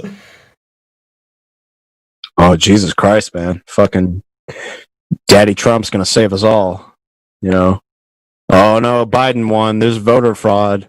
Stop the steal, Erwin. Whatever. So continue with your monologue here. From the time where you're at Jarabalis. I mean, what happened from this point? So we just kind of sat there for a while. There was nothing going on. There was talk of Raqqa, liberating Raqqa, the de facto capitalist city of fucking ISIS or whatever. That was going to go down. It didn't go down while I was there, but there was talks about it. While we were on the river, like I said, we were just sitting there fucking pulling fire guard. Fucking radio checks, man. Fucking radio checks. I have never been so fucking frustrated when I hear people talk on the radio. These fucking Kurds, man. They're all on one single fucking channel, and everybody on the fucking river from fucking 200 miles fucking south to me, everybody fucking Charlie 1, radio check. Charlie 2, radio check, loud and clear. Charlie 3, radio check, limit Charlie. It go on for a fucking hour, and every radio check is fucking an hour, right? So you got to call in every fucking hour, but during the radio checks, it takes an hour. So by the time you fucking call in, it's time for a new radio check. But it was fun. We just sat around, drank chai. There was this Kurd. He wasn't a Kurd. He was an Arab, but he was fighting with the YPG. This motherfucker looked exactly like Gerard Way from My Chemical Romance. if you guys know that band, you're a little bit. This dude looked exactly like fucking millennial. Oh, I'm sorry. What? You're a little bit younger than I am. Whatever, dude. Yeah, My Chemical Romance is a good band, man. You need to watch that video where they did the WW2 video where they jump off at Normandy. It's actually a really good video. It's really well shot. I like it. Yeah, we just sat around, man. Had some reporters come in. there was this one guy who, I'm not gonna say his name, but he did a fucking Netflix series or like a documentary on the History Channel about like the volunteers, and he tried to get a hold of us while we were on the river, and we were like, "Hey, man, there's probably nothing to shoot here, nothing really going on." He asked some stupid like, "Oh, well, you can shoot over the river, right? Just shoot your gun so I can get fucking footage for this history." Yeah, Vice was doing stuff like that too, from what I was told. Yeah, we actually ran into a Vice guy in Kobani, and that's what we told him. He was like, "Hey, man," he was offering money too. He's like, "Hey, man, I'll give you like $200 for an interview," and I'm like, "Dude, nah, dude, shit is unethical as fuck." Like that a reporter was trying to get you to like shoot bullets so he can take pictures of it. Like, dude, that guy should never work again. Honestly, should not. Yeah. But he's obviously going to, because no one's going to fucking talk about this shit. Yeah, of course. He's probably fucking got some $100,000 job at a major news network right now. I mean, good for him, I guess. Right. Yeah, this same guy I'm talking about, that reporter, I don't much like him because he jumped my ass one day in Iraq. We went to this restaurant, and they served this bowl of carbonara, this Italian like pasta dish that was super good with chicken. And I'm like, hell yeah, dude! And we brought him out one day because we were supposed to do this documentary, but we ended up backing out. I think only one guy ended up actually following him. But we brought him to this restaurant, and I was like, dude, you gotta try the carbonara. This shit's fucking tits, man. It's so good with the Alfredo and the chicken. And then they bring it out, and this guy is so fucking pretentious. He's like, "That's not carbonara. Those are the wrong noodles." And I just looked at him like, dude, you're in fucking Iraq, man. You're not fucking Italy. Are you serious? So it was at that point that I knew I instantly didn't like this man. He's gonna bitch about fucking carbonara. Man, I could go off on a tangent and just totally steal this whole thing, dominate this whole episode on like multiple rants about this whole subject, but there were a lot of very young journalists who went to Iraq and Syria at this point in time, and it was their first war. Like, they had never seen a war ever in their life, and it's reflected in the reporting. I'll put it that way. Oh, okay. I guess I get that, maybe. I'm not a journalist, so I don't understand. Explain if you want to, Jack. Fuck it, we're just talking. I'm talking about, a young person that goes there and they are caught up in the moment as much as anyone, and they think this war is the end-all be-war, or the end-all be-all cataclysmic war of our century, and they've reported on it from that context. So there's a lot of hyperbole, a lot of exaggeration, and a lot of the stuff that was reported about ISIS, about the Kurds, about everything over there is just sort of exaggerated bullshit. It's not objective or even close to objective. They weren't even trying. Right. I get that. Wasn't there a reporter or a journalist that like literally did an airborne operation in Vietnam? Oh yeah, there's a female journalist. I can't remember her name either. But yeah, there were journalists that jumped in with infantry. Yeah. Okay, exactly. So I don't want to hear fucking shit about this is the wrong noodles for carbonara. Precisely. Exactly. So I'll save that rant for another time. So yeah, continue, please. Yeah, it's fine. So yeah, that went on for a while. It started to turn into what it was in Iraq. A lot of press were coming around. A lot of Kurdish press, like, look at these Americans, they're helping us out, blah blah blah. Mm-hmm. And but we weren't doing anything. So we spent a while there, but finally there was a legit operation that took down or happened, and it was in accordance in collaboration with the Rojava, or excuse me, the Raqqa operation. Mm-hmm. So we ended up taking the Tishrin Dam. You were there. I don't know why. I wasn't there at the dam, but I was part of the operation as far as like outskirts of like Holy taking shit. villages and everything. Yeah. So I was. There were some dudes that were actually at the dam. One guy that I knew that was actually in our squad, and I'm very jealous of that. He was actually at the dam. But I got fucking put on detail at these fucking villages, clearing those out. So how did that go? Funny story. Yeah. So I got a good story about that. We ended up at one village that was supposed to be, ISIS held, ISIS controlled. And they were telling us, like, dude, we got this fucking Dosh gun nest up here, man. And they're active, they're there. We can't go into this village until we get rid of that fucking gun nest. Like that. I'm telling you, man, they got a PKM up there, dude. They got a fucking Mod Deuce for some reason. They got everything, bro. Like, we gotta take this gun nest out.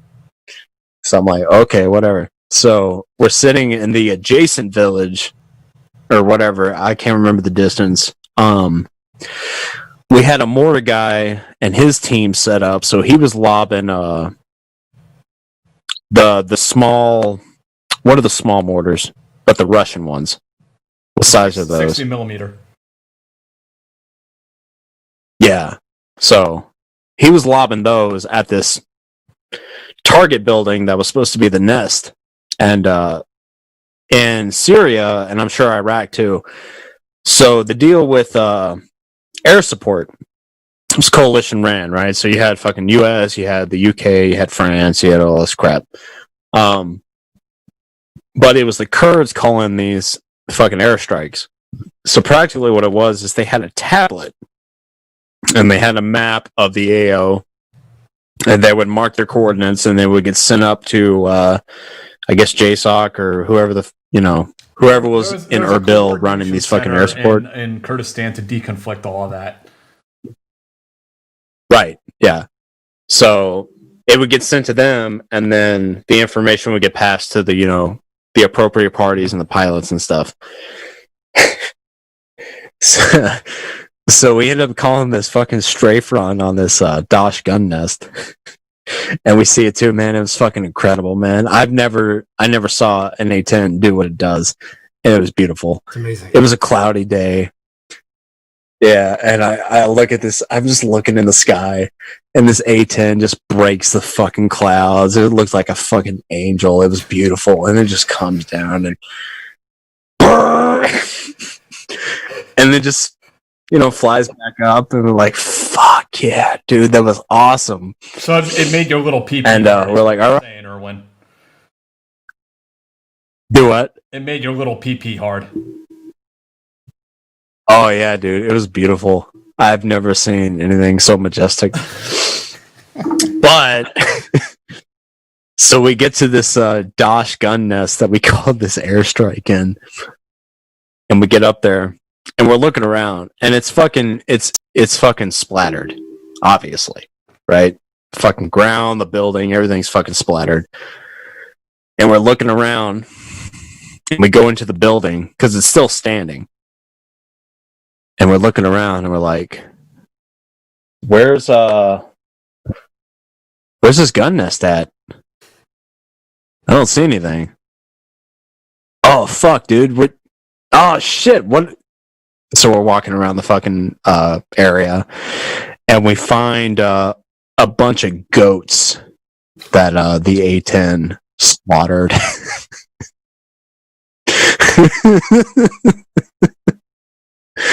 So we're looking at, and a couple of them are alive. One was like a tiny one that had been born, I don't know, not too long ago, and I think it was like its fucking. There was another one alive. I think it was like its mom or something. It like curled up against the fucking adult goat, and it was like it knew it was gonna die. So it's just like, you're looking at it and like, fuck, man, I feel so bad. There's no Dosh here. There's no ISIS. There's just a bunch of goats. but roll that big one up because we're gonna eat it tonight.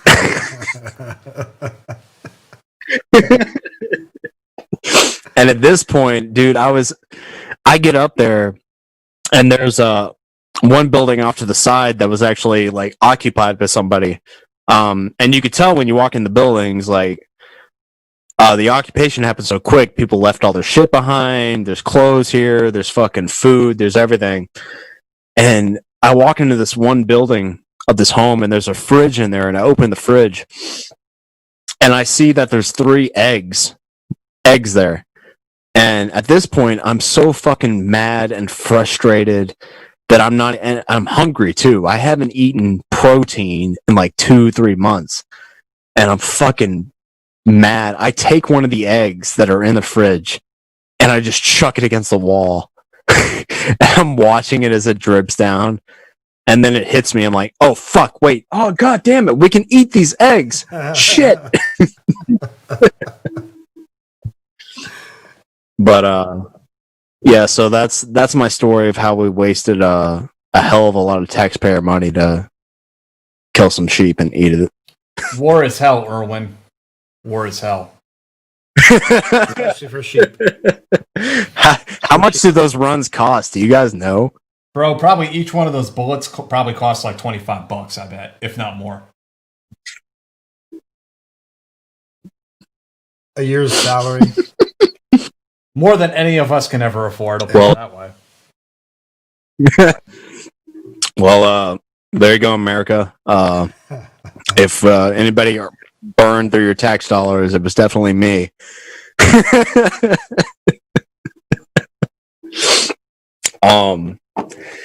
So yeah, we did the Tishran Dam, and we went further south into Syria towards Raqqa.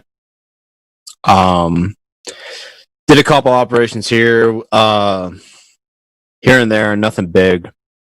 We got into one brief firefight that actually was pretty intimidating for me.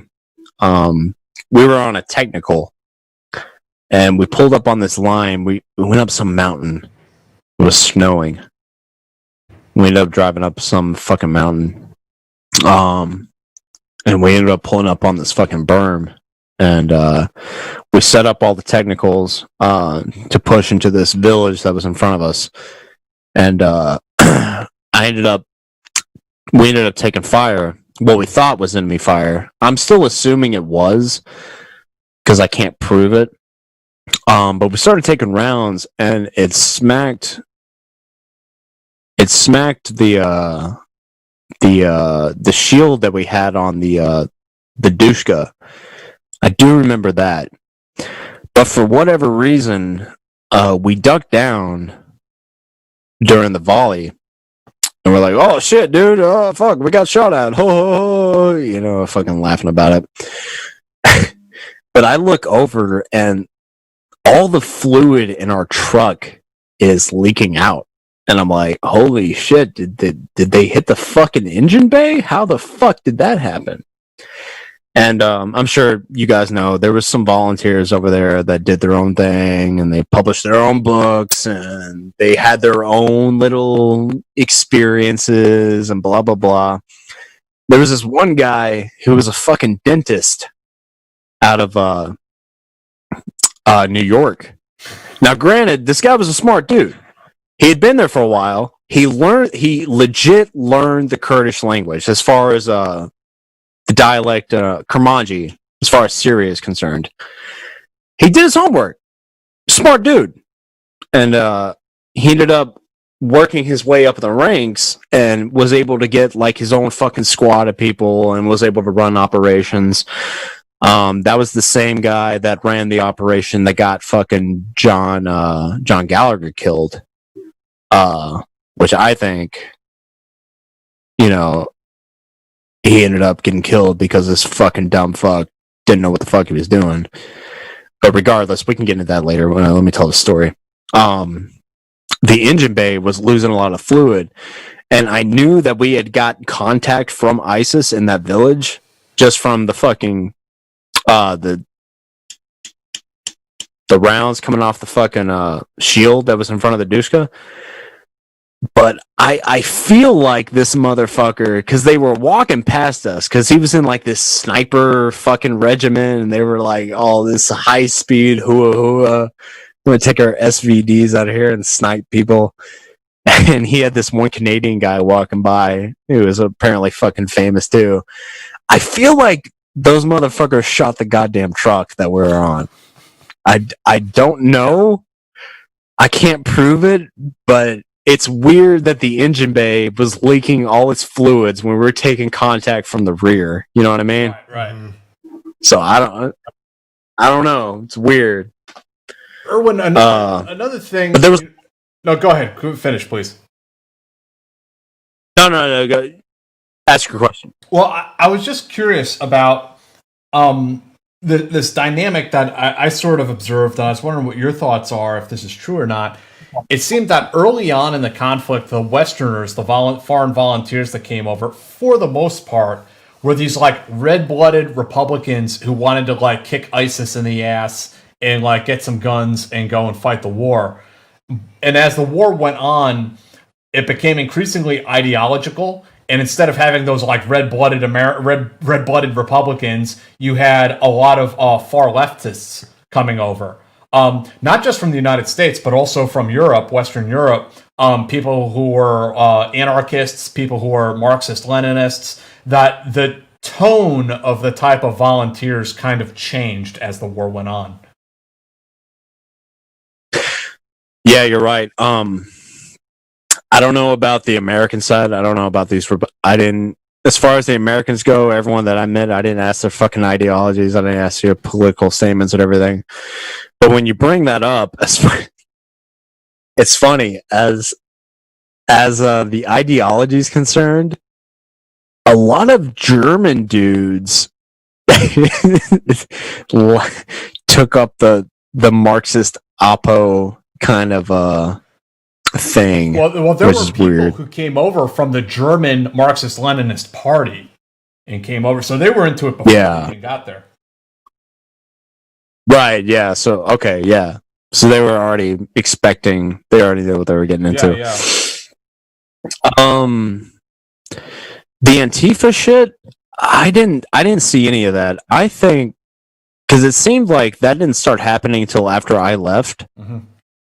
So 2017, 2018, all these fucking Antifa gang dudes started showing up in Syria, and they weren't doing anything. Like, I'll tell you right now, they were standing in front of a fucking blown out fucking wall. ISIS wasn't even there, man. Holding the Antifa like, flag we took up. Raqqa in what, 2017? Yeah. Getting pictures for So, yeah, to support their fucking cause and everything, whatever. It's fucking political bullshit. But when I was there, I mean, the only ideology that was like being spread was the Kurdish ideology, but at the same time, you didn't know what fucking, you don't know if it was the old Oppo or the new Oppo. Mm-hmm. And frankly, it didn't fucking matter to me because I was just there to fucking fight ISIS. Right. And I think it's also important to point out that, like, when people talk about how, like, they make it sound like this force over there is some sort of Antifa force or whatever, it's very interesting because the reality is not that the Kurds have any sort of relation to Antifa in the West. What's happening is that Antifa and these anarchists in the West are trying to attach themselves to the Kurds because the Kurds have chalked up battlefield successes, whereas these Marxist-Leninists and anarchists in the West have no successes to speak of whatsoever. Right. So they're trying to like piggyback off of the legitimacy of what the Kurds have accomplished in Syria. But at the same time, the Kurds have also adopted some of that language. In some of their press releases, they have talked about like anti-fascism in regards to like fighting Erdogan and the Turkish government. Right. And that it's super funny too, because what I saw, and no disrespect to the Kurdish military, they're good fighters. You know, they do what they needs to be done. PKK fighters are fucking monstrous. They're fucking billy goats out there on the goddamn mountain, just fucking skipping around. But I hate to burst the bubble, man, but the the victory in Raqqa, the victory in Mosul, the victory and all, it was because those capitalist A10s were dropping fucking shit on them, man. Yeah. No, that's accurate. It's accurate. But the Kurds also were the ones who paid the price. Unfortunately, and it's something that breaks my heart to this day. How many people died over there? Yeah, no, it is. It's terrible. And there was people that were lost that I knew personally, and it sucks. But it was just a weird situation, I don't know. Yeah, I mean, it's an incredibly complicated political situation over there. Again, that we could go on and on for hours about. But I'd like to continue talking about your own personal experiences over there. Actually, real quick, Erwin, we have a couple questions for you. Let me just get to these, if you don't mind. There's questions? Yeah, we just have. And if any of you out there have questions for Erwin, get them in now. Yeah, please hit us up. So Voltage Blue, thank you very much. Yes, he says that's a slick beanie, Erwin. Dare I ask who makes that? And thanks for doing all that you've done, dude. That must be Kurt chiming in here. Go ahead, give us the plug, Erwin. So, all right, guys. So if you're looking for a slick beanie, all right, what I'm wearing on top of my head right now, we call our gorilla beanie. We also have a commando beanie in black and white. You can find these at wayfarerarms.com. This is a business. It's a company that we just put up. We're putting some apparel out there. We got some funny T-shirts. We got some serious T-shirts. We believe in psilocybin. We believe in LSD. This is one for PTSD treatment. There you go. Yeah. That's our Fallout Boy right there. I don't know about the copyright. That hoodie I was wearing with the grenade. I guess from you guys also. Right, oh, by the way, those fucking Russian grenades, dude. It's been a while since I've thrown a 67 fragmentation grenade? Yeah. Yeah, it's been a while since I've thrown those, but I don't remember M67s making an audible pop when the fuse ignites. Russian grenades do. And it scared the fuck out of me. Yeah. But anyway, wayfarerarms.com. It's our startup. We're trying to push more positive, have fun, artful type of tactical. I don't know. We're just trying to be cool, man. We're trying to make some cool. The light side of Vet Bro. The sunny side. No, it's not even Vet Bro. Yeah. It's just fun stuff. Yeah, no, I'll try and stay clear of the Vet Bro mentality. I don't want to make shirts that look like a shirt you get out of the Talladega race, where it's 17 fucking words and and like a picture of a track or something. Anyway, I'm not here to shit on people. I'm not. All right, so continue with one more question. Sorry about that. One more question. And thank you, Alex. Any holiday memories from your time overseas, and did you learn any cool skills with the Peshmerga? Or with any of the Kurds, for that matter.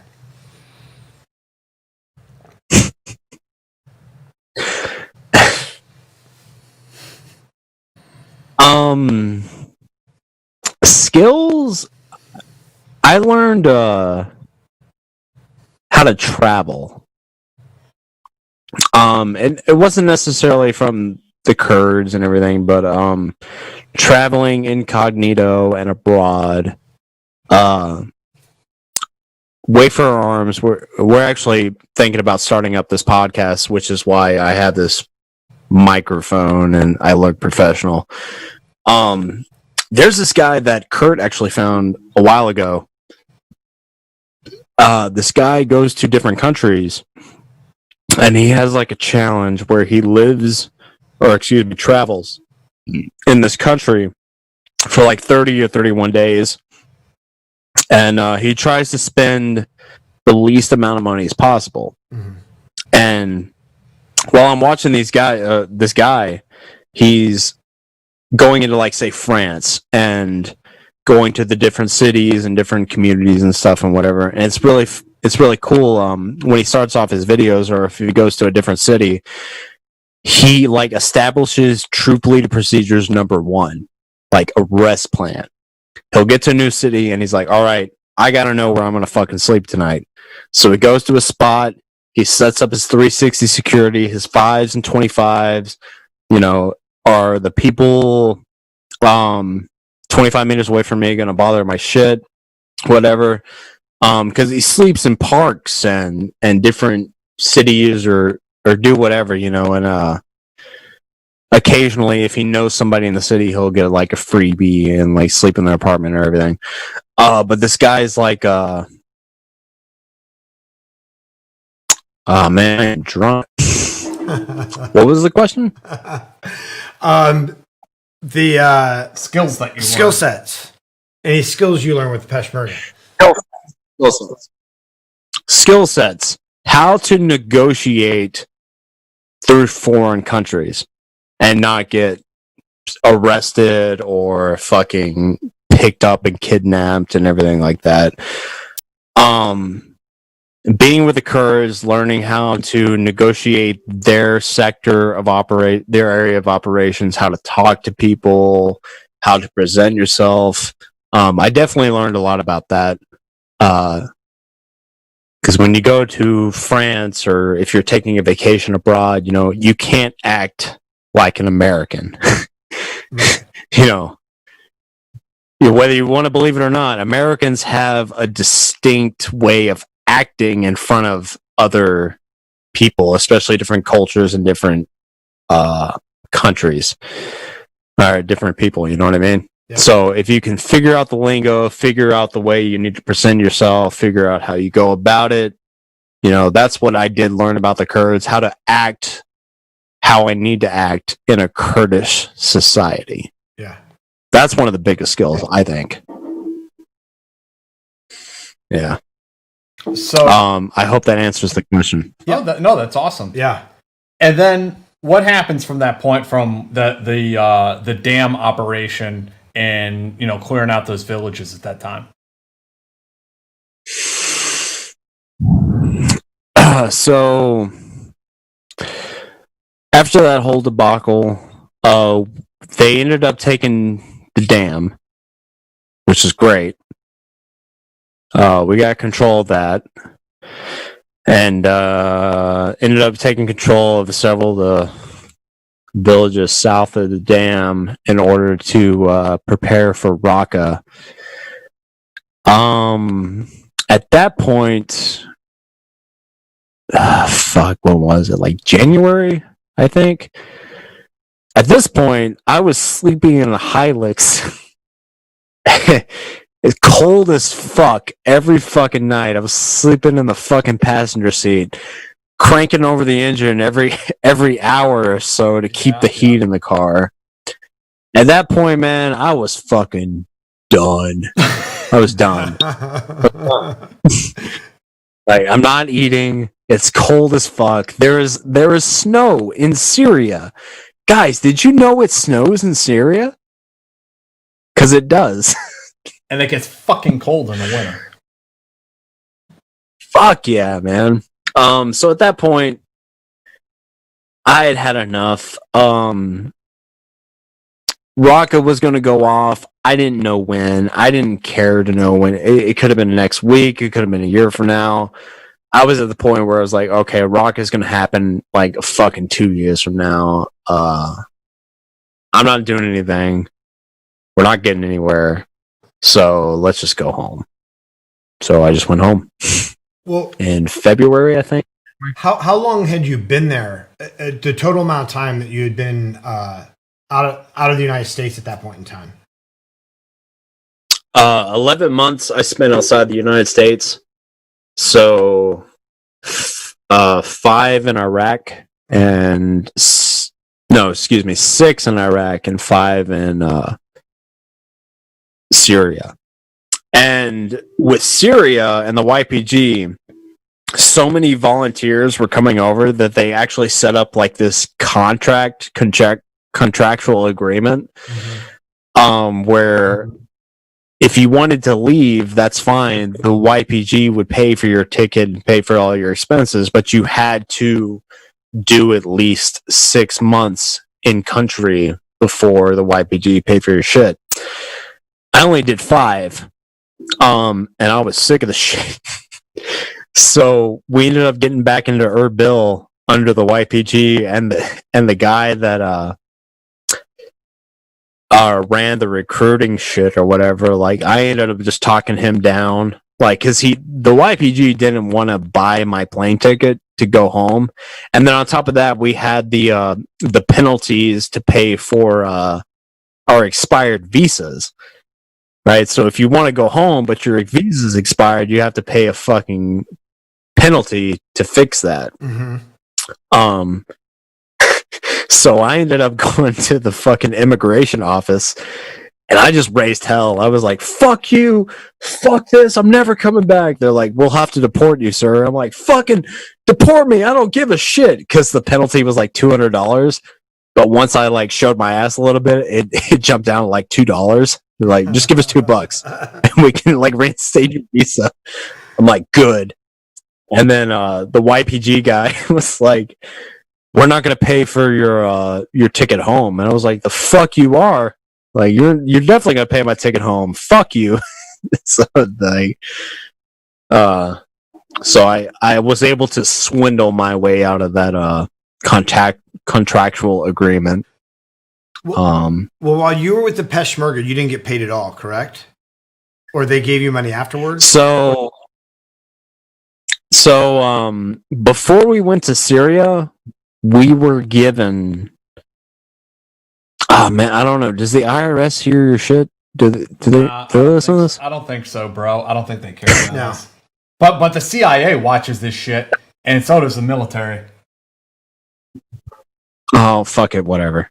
I'm more worried about the IRS. IRS don't give a fuck about it doesn't matter. Don't tell us what they paid you. Just tell us what you saw them pay somebody else. Yo, it's not like they gave him a fucking W-2, right? Man. Yeah. You're good. You're safe. Fuck it, man. I'll be honest. Fuck it, whatever. It wasn't that much to get taxed. So before leaving for Syria for that training shit that I was supposed to do at a 3rd Brigade, that's what it was, 3rd Brigade, Special Operations. They gave me $500 for training, and then the YPG gave me $200 to exit and get back home. So in 11 months, I made $700. The IRS doesn't care. So I'm a minimum wage. You're a regular minimum wage merc. That's Jesus Christ. Yeah. Balling. Making it rain over there in Kurdistan. That's that good mercenary money. Yeah, dude. Mercenary. Dude, and that's the thing, like that the romanticized version of the mercenary is that like you get balla ass rich. Like it never works like that. It never. Not at all. Yeah, I made fucking dick, dude. And yeah, I do read about that. Like, dude, I know people who own security companies and like they break even. Like it's crazy. And then what? Yeah, $700, dude. And then what about when you got to the YPG? Did they pay you, and how'd they pay you, in cash or? Yeah, so it was cash, and they paid me $200, and they figured $200 was enough to get a plane ticket, pay my visa penalties, and get back home. So they weren't paying you a salary while you were there, or any? No. You weren't getting a paycheck, or there was supposed to be. So what I learned, there was supposed to be a monthly salary for the volunteers, but nobody ever saw that money, and I can't confirm or deny. I don't have the evidence. I don't have the paperwork.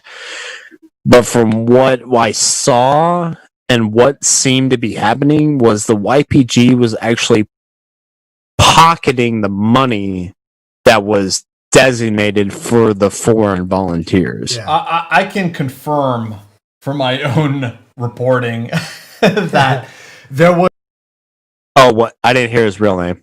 Alex.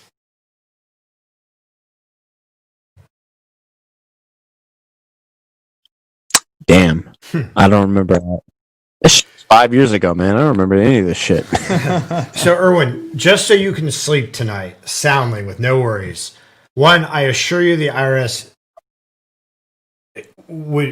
does not care about Your $900. And two, you were out of country for 330 days out of 365, so it's tax exempt anyway. And furthermore, you were doing. Oh, no shit. Yeah. If you're out of if you are out of the country for 330 days out of 365 contiguous days, your money is tax free. Or is that just in a combat zone? I think it's just. That might be when you're working for the U.S. government. I don't remember, but it's something like that. Yeah, but I wasn't working for the U.S. government. Don't worry, Erwin, no one gives a shit. Believe me. Yeah. So you got back to the United States after having like the ultimate adventure. What's it been like settling back into civilian life since then? It's been tough, man. Yeah. You know, when I got out of the military, I went to the VA, and I ended up getting a rating, and from what I have learned about psychology and like mental health and everything, I ended up getting a rating because I had pre-diagnosed or undiagnosed PTSD. Which now being older and looking back on it, led me to going back over them in the first place. And it's been tough, man. I tried a lot of different jobs. I tried like a forklifting job and yada yada, like retail, blah blah blah, and I couldn't fucking do it. But fortunately, there's a job that I wasn't aware of until I was made aware of it, called loss prevention, where I work for a company to try to keep revenue inside their pockets as much as possible and catch shoplifters. And that company is Walmart. So I'm the guy who walks around in street clothes and busts you when you fucking put airheads inside your pocket. Erwin's a dick. Do what? You're a dick. Yeah, pretty much. Yeah. Why are you snitching on like? I try not to be stealing fucking warheads and guns. I try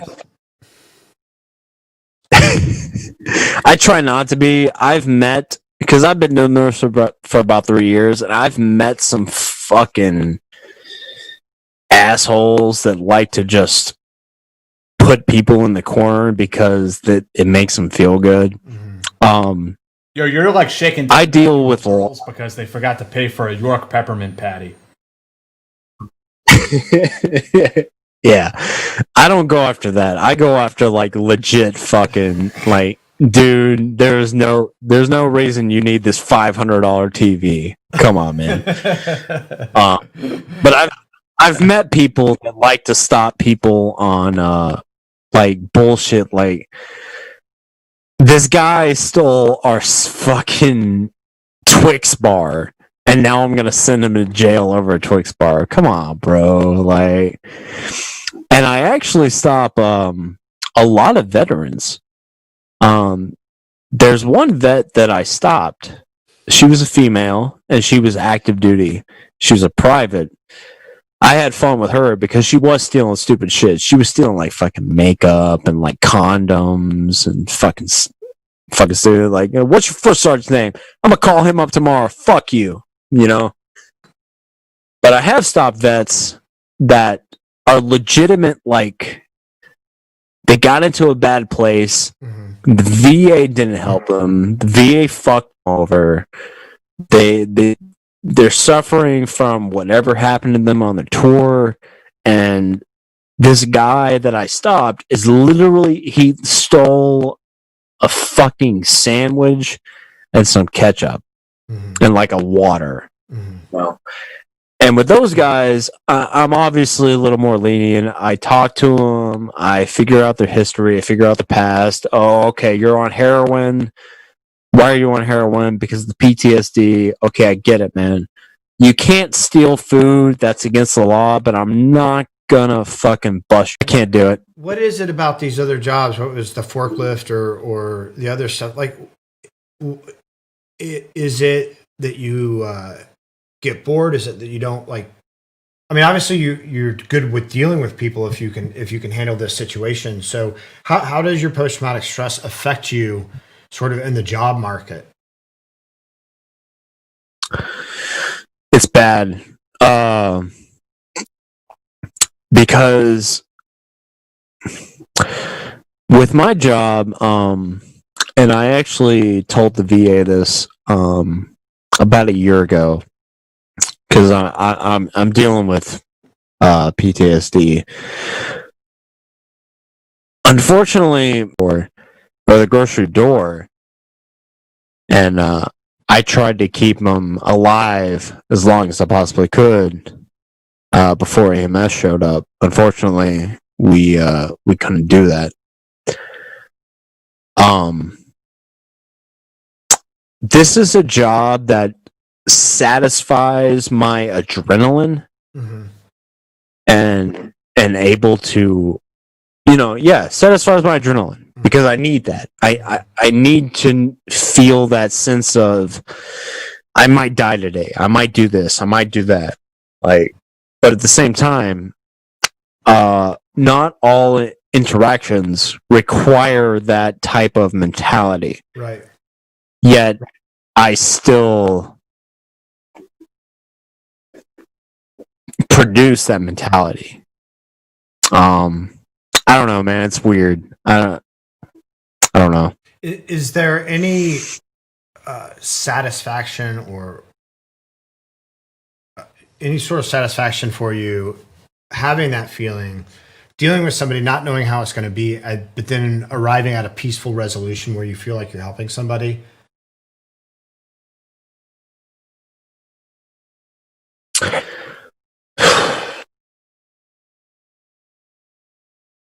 It depends on the outcome. Okay. Because in the end, I'm the victim. Walmart is the victim. But it's up to the police to determine whether or not it's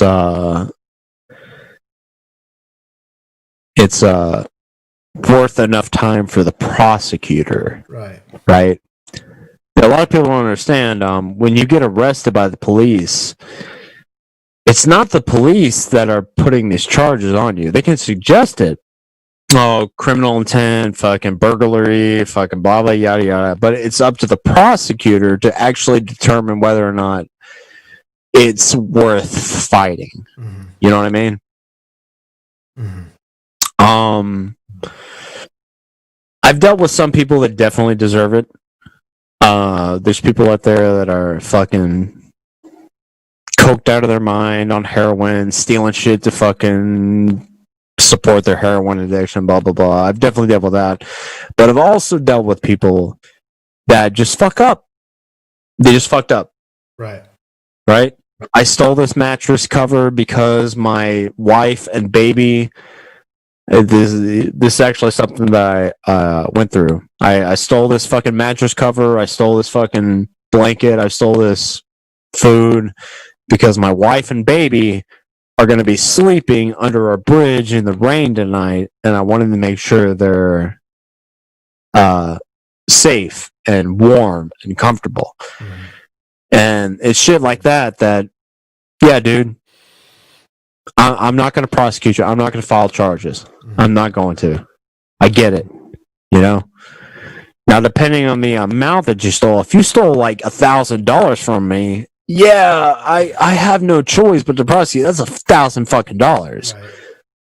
But if you stole like fucking $100 worth of fucking shit just to get you through the night, you know, I'm understandable. I don't charge people for that. You know, I try to be as sympathetic as I possibly can because I know people go through shit and people are, it's just bad luck, man, you know? And I try not to get them involved in the fucking legal system as much as I can. Right.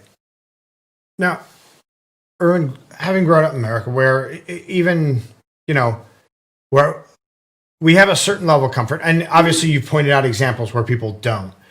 But even with that, I hate to say it because I'm leading into something, but even with that, they have a place where they can steal things, you know, whatever. Then you go to the military, you go to Iraq, you see, you know, how people have it in Iraq. Then you go to Kurdistan, right, or to fight with the Kurds, and you see people living in completely different conditions. Has that influenced your view of the world at all? Did you change through that process and how you see things?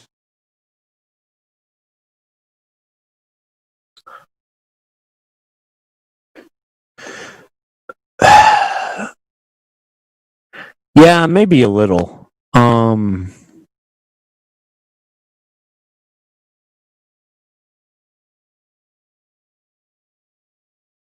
Did we lose Erwin? I think we lost you just a little bit. We heard maybe a little, and then I think you froze up. Your internet connection is unstable. Can you guys hear me? Yes, Yeah, we hear you now. Okay. Yeah, maybe a little, man. The Kurds and people overseas and people that deal with, you know, their host nation governments and everything. I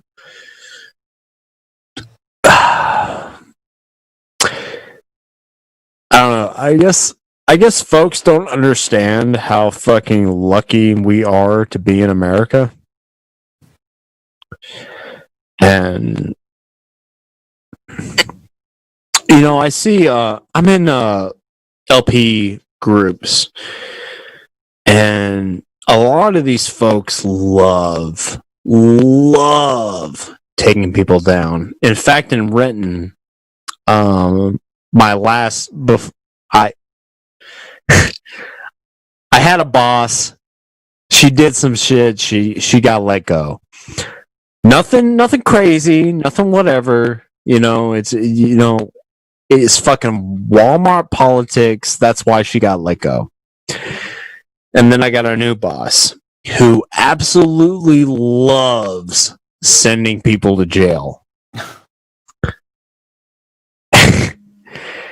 And it doesn't matter what it is. You know, fucking, oh, he ate a Milky Way bar in aisle 3.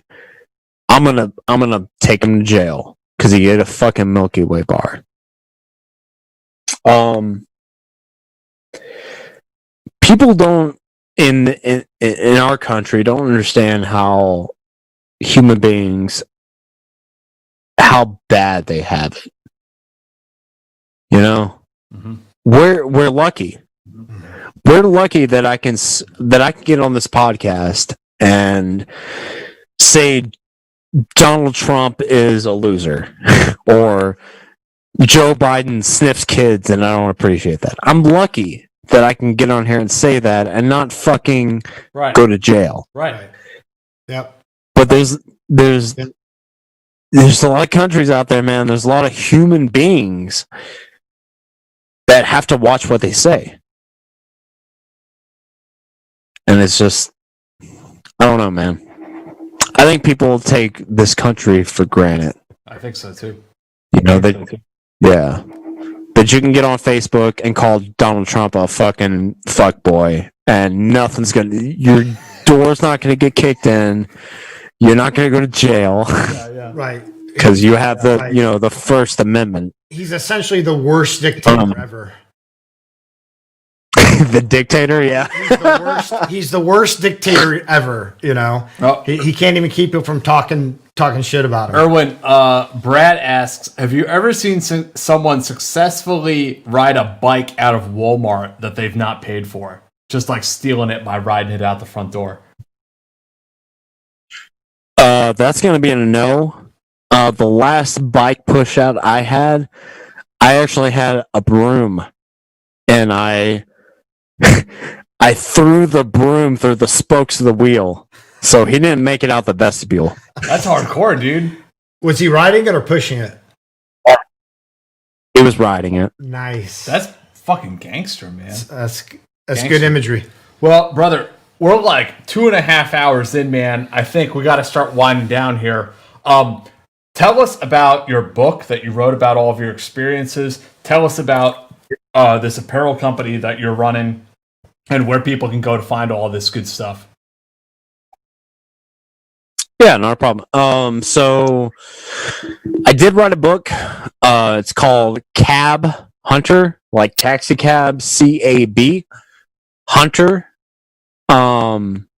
It's just about my experiences in the army for the first chapter, but the rest of it is Iraq and Syria. You can find that on Amazon. You can buy the digital copy. You can buy the physical paperback. Post the link right here, right now. Post a link in the chat. Yeah. We'll put it. Yeah. And then, me and my buddy Kurt have started a business. We started a business called Wayfarer Arms. Wayfarer, as in the old folk song, "Traveling Stranger." We're doing some apparel. We hope to get a podcast going soon, as you guys are, and we're just chill, man. We're trying to come up with some cool shirts to wear, as Jack is wearing right now. We're not necessarily, gun ho, yada yada yada. I'm sure you've seen the training videos and all these other YouTube personalities, man. We're just here to have fun, man. Talk about some good shit, talk about some bad shit, I don't know, man. We're just here to have fun. Yeah. Well, when you guys do start that podcast, let us know so we can plug it for you. Yeah, I've been pushing Kurt on my end, telling him like some suggestions. I've heard him. Just start it. I mean, just start it and let it evolve over time. Yeah, don't worry about having a master plan or anything like that. Yeah, absolutely. Yeah. Go back and watch the past episodes of this podcast and be like, what the fuck are these two idiots doing? Yeah. Yeah. So, Erwin, man, thank you so much for coming on the show tonight. Everyone, thanks for joining us live tonight. Please make sure that you like, share, and subscribe to the channel. We really appreciate it. If you like these videos, share it with your friends. And down in the description of this video, you can find a link to our Patreon page if you want to subscribe to us and see the bonus content that we offer. And there's also a link to the merch shop where you can get coffee mugs and t-shirts and other cool stuff that we have. We would recommend maybe holding off on the t-shirts right now because the print came out kind of faded and we want you guys to be happy with the stuff. We're working on it.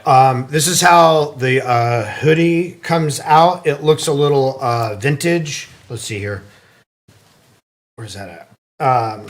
Yeah, there you go. It's just a little faded. So it's a little faded. So, we call it pre-washed vintage. Erwin, thank you so much for your time tonight. Yeah, man. We really appreciate it. And next Friday, we will have Justin Lassick on the show, 10th Special Forces Group soldier.